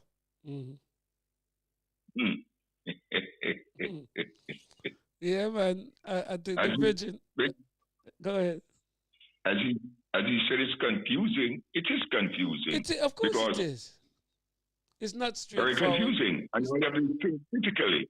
It's not think straightforward. critically and see confusing. But I think what the best thing for us as living beings is to look at reality, look at the life you're living now, look around you, look and see the behavior of man, the behavior of woman, and bring out the reality of the words that you see in that book. Because, for instance, well, everything, I mean, like I said, I've quoted certain things already where if you look into reality, it's the same thing you're getting. You look at, as men, I'm sure there are women listening to us right now, and I'd love for any of them to respond. But because it's said that the Bible is, what do you call it? It's against women, basically. It has nothing great in most parts to say about women, even though it does say that a virtuous woman being a good woman.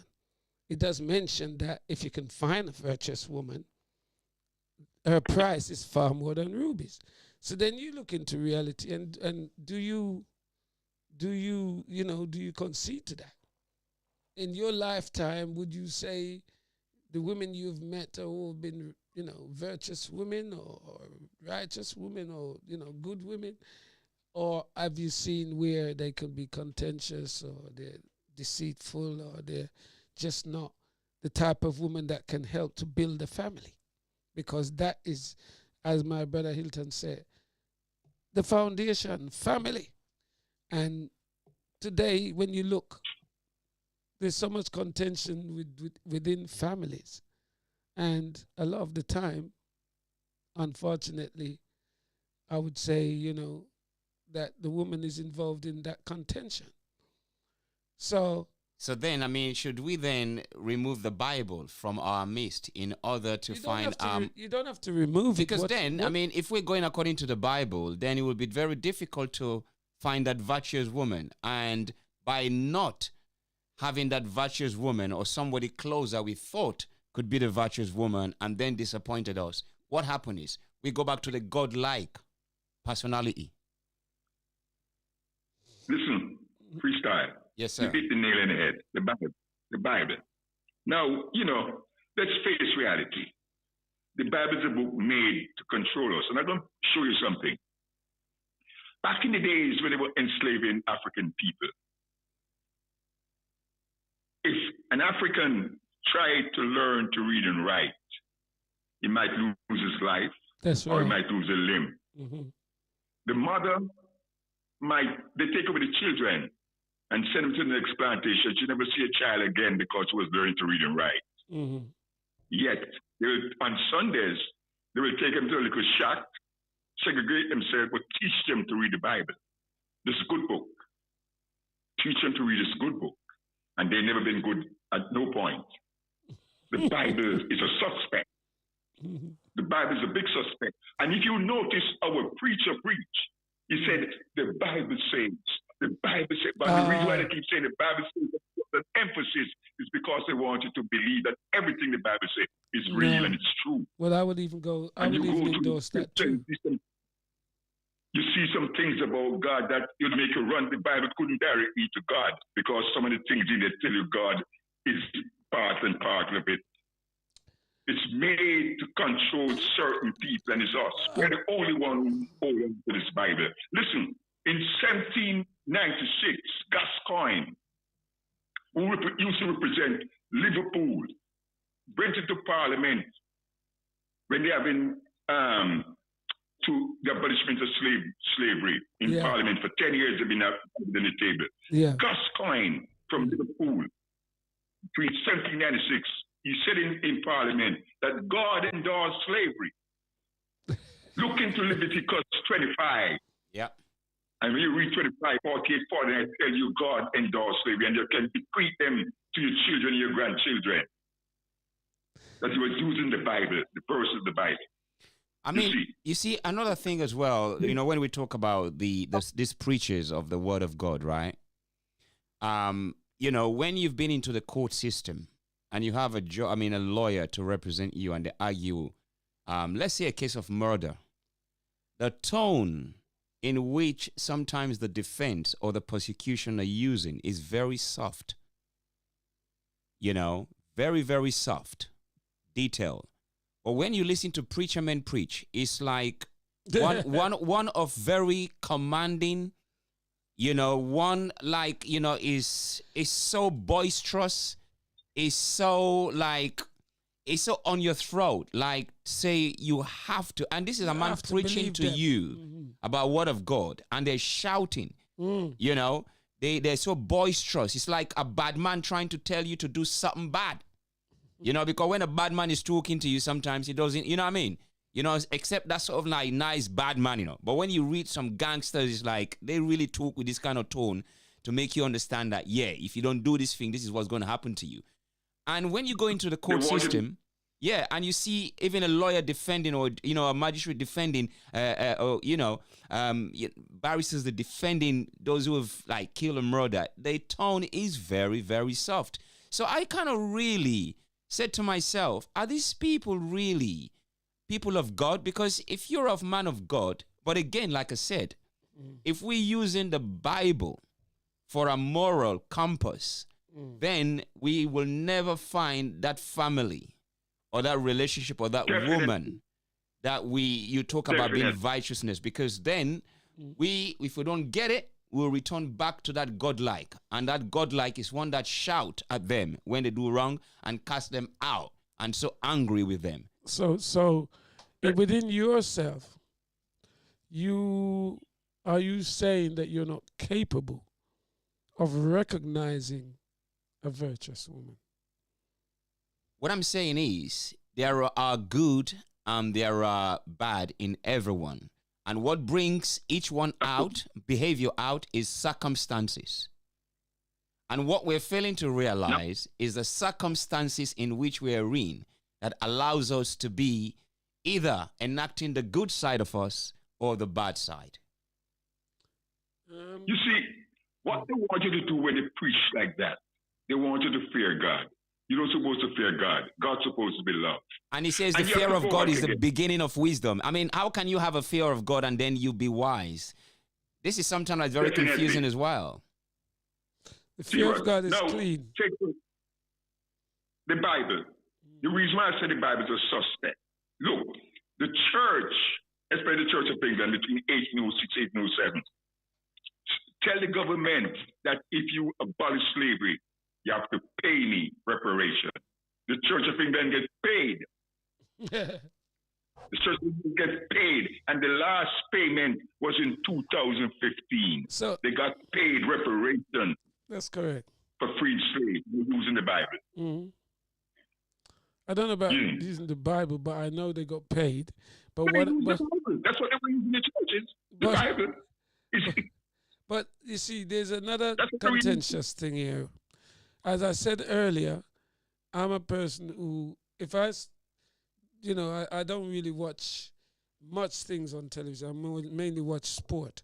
But if I turn on my TV and I see songs of praise, and I see these people singing to Jesus, and I'm saying, do they really believe that this book is for them, and the preaching, the teaching that's in it is for them? Because if they did, they wouldn't be the same people they are. They don't. And the reason why is because it was not for them. It's not for everybody. And not only that, it says translation at the beginning. So we know it's translated. And any translation, you will get things get distorted down the line. You see? Yeah, right. You will get some distortion of the truth down the line because it's been translated. Definitely. Right. It's the point. It's the point. Yes. So I accept that from the Bible, but even with that, there are things in there which I read, which I always say this: if you can't marry it or match it with reality, then it's pointless because it's meaningless. You have to be able to look out there into the life that you're living now. Can you see that situation? Yes or no? And if you can't see that situation, then all right. So that's where I'm at. I mean, and some people take it like it's some magical history book or some fairy tale. You have to. You have to do that because you see what I mean. It's not about the translation. I think it's not really. Sometimes some things need to be left alone.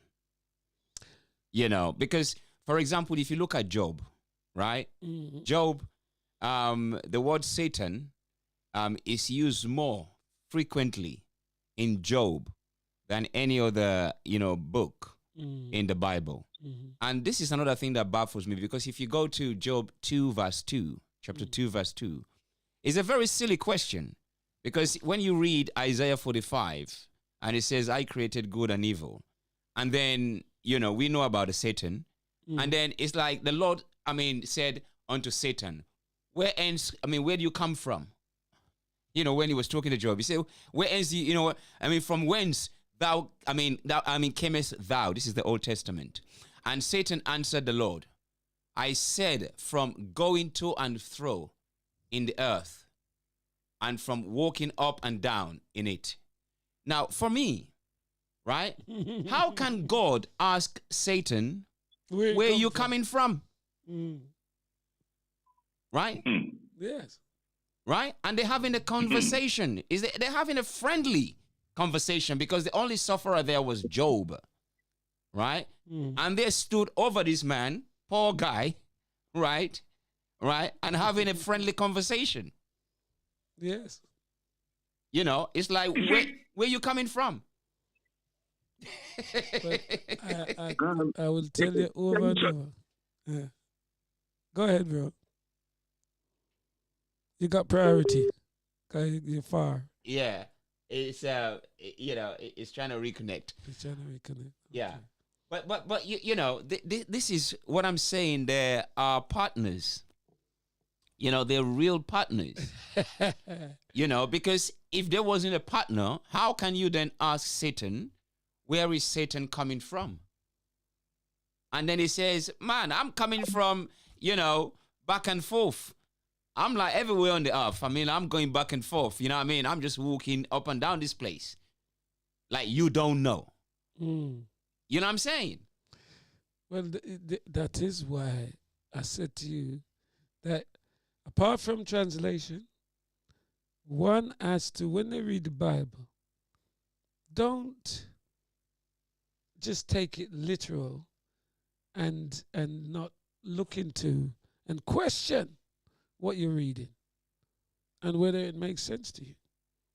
Because the things, like I said, there are things in there that you can observe, and you can look out into your own life, into your own reality out here, on the street, in your house, wherever you are, and look at what's going on in front of you. And ask yourself the question, where have I seen that? Or I've seen that, And that's why I know what that is. So if you can do that, it's better for you than to even be going to church every Sunday and being preached Jesus, Jesus, Jesus all the time. Because there are important things that you can read in there that can help you to understand why certain things happen, why, you're in this situation, etc., etc. If you know what you're reading and how to interpret it. Can you separate Jesus and the Bible? All I will say is, as I said earlier, I realized, having read the Bible from cover to cover, that had the children of Israel adhered to the commandments, etc., there would be no need for the new. There would be no need for Jesus. But Jesus was there. Here comes this New Testament. New Testament. You see, it's a bit like how, because I struggle with why there should be no need for change. If the rules is set already, God set these things. There should be no, for instance, this man comes and says that he's dying to save us from our sins. But you look now, and who's really saved from sin? And then what is sin? That's the next thing, because some people don't even know what is sin. So when you say this man died to save us from our sins, and the world itself now probably has never been more sinful than it is today, then you do have to ask yourself the question, what does this thing mean? Save us from our sins. He died to save us so that we wouldn't have to.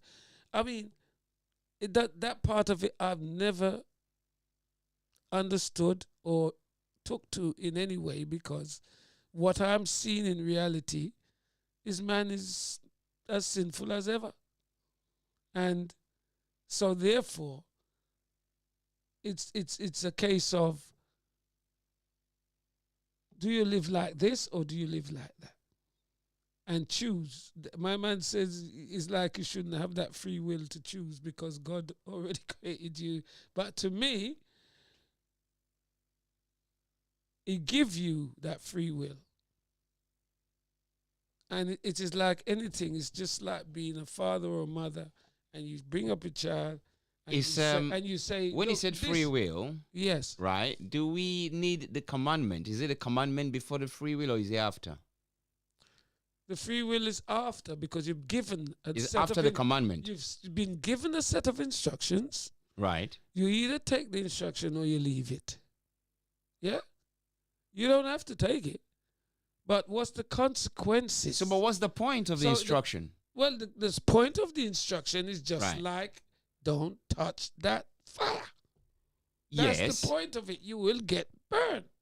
No, but what I'm saying is the fire is already there. The fire is already there. So which one comes first, the free will or the commandment? The commandment have to come first. Otherwise, how do you get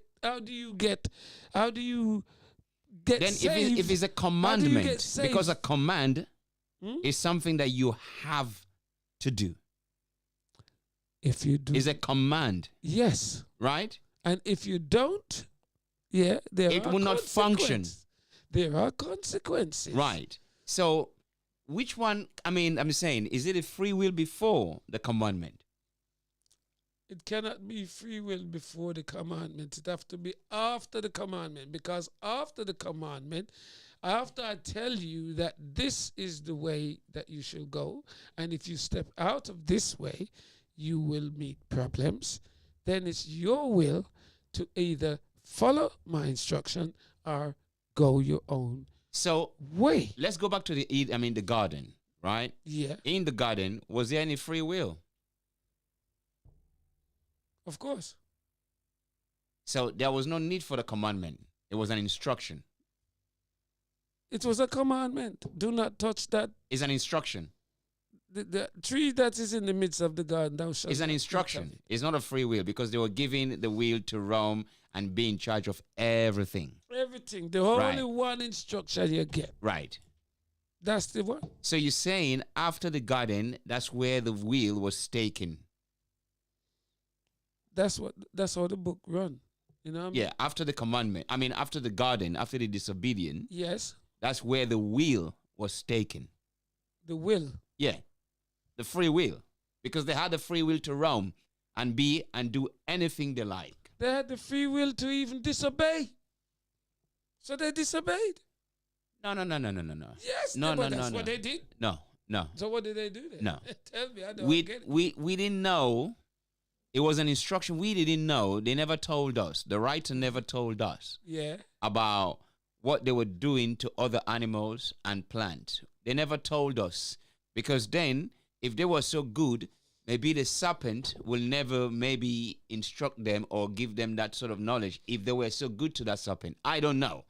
But to say that they were disobeying, yes, we didn't know that. It was an instruction that was given. And with all of them, and we don't know how many years they've been there. And that's the thing as well. We never knew how many years.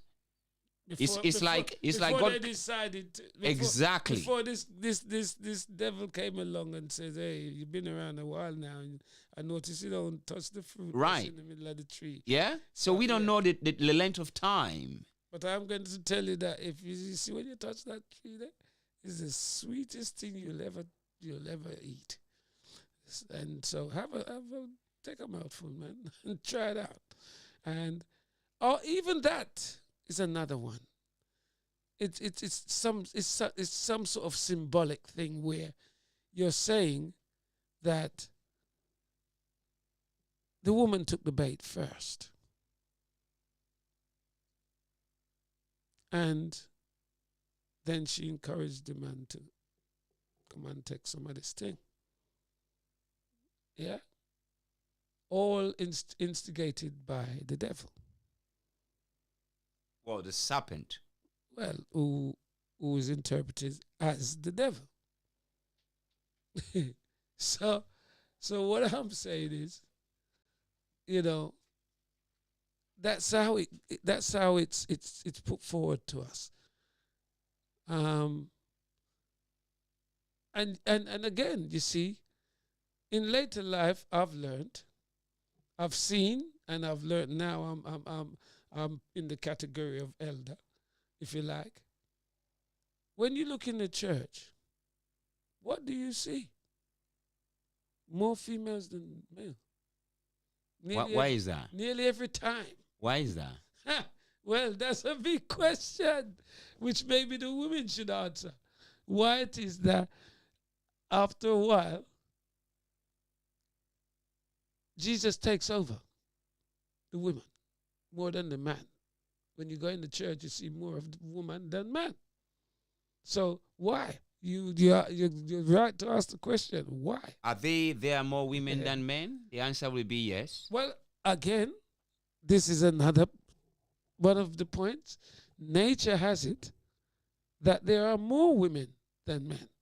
So, but nature has it that way. I contend nature has it that way because if it was more men than women, we would eventually die out. Simple thing. And that's why there has to be more women than men. Because they are the ones who bring forth life on the earth. So this whole thing then is about, as humans, being removed from nature. Mm-hmm. Is this what it's all about? Because if you look at the garden, you have to accept it's like nature. God removed the children from the garden, from nature. From nature. And if you look where we are now, He removed them from the garden. Yeah, from nature. So from that point to where we are now, are we closer to nature or far away from nature? That's another question, another conversation for another day. I don't even need to spend not even a second to answer that one. Yeah, because it's very obvious that we're far removed from nature at the moment. Even now, these people are talking about, global warming and this and that, and you know, and it's all to do with nature, isn't it? It's all nature and what man is doing within the garden. Is that God doing it still? Man, No, because God removed man and woman from the garden, from nature. which garden?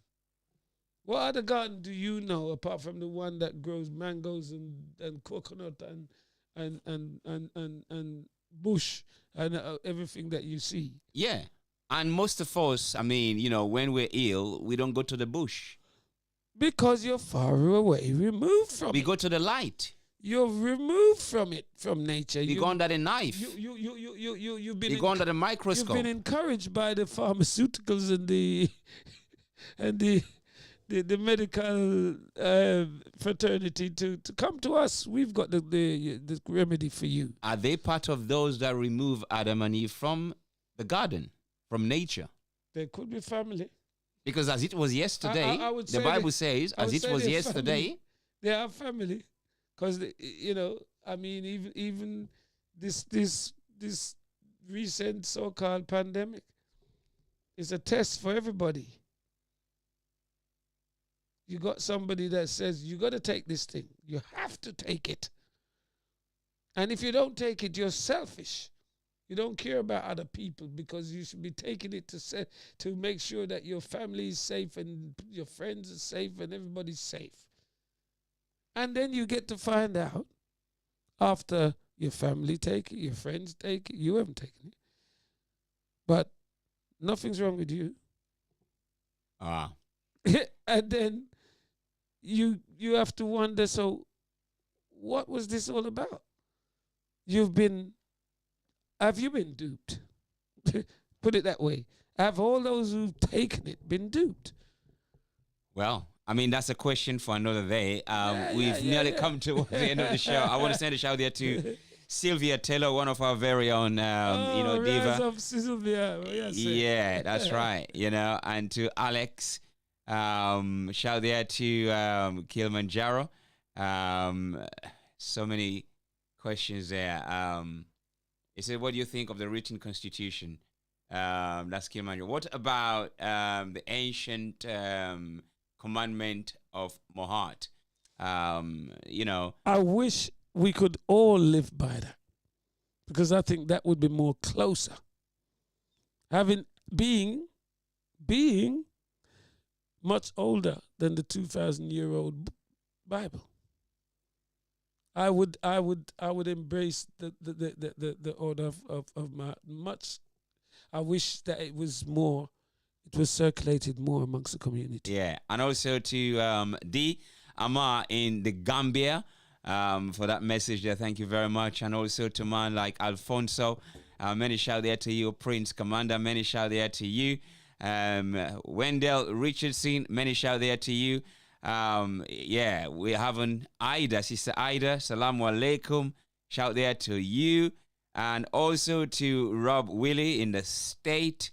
It's gone back. It says yes, it's right. We can have God without the devil, and we can have God without the devil. We can have God without the devil. We can have the devil without God. Basically, they're all two. Like I say, they're partner in not in crime, but in agenda and motives.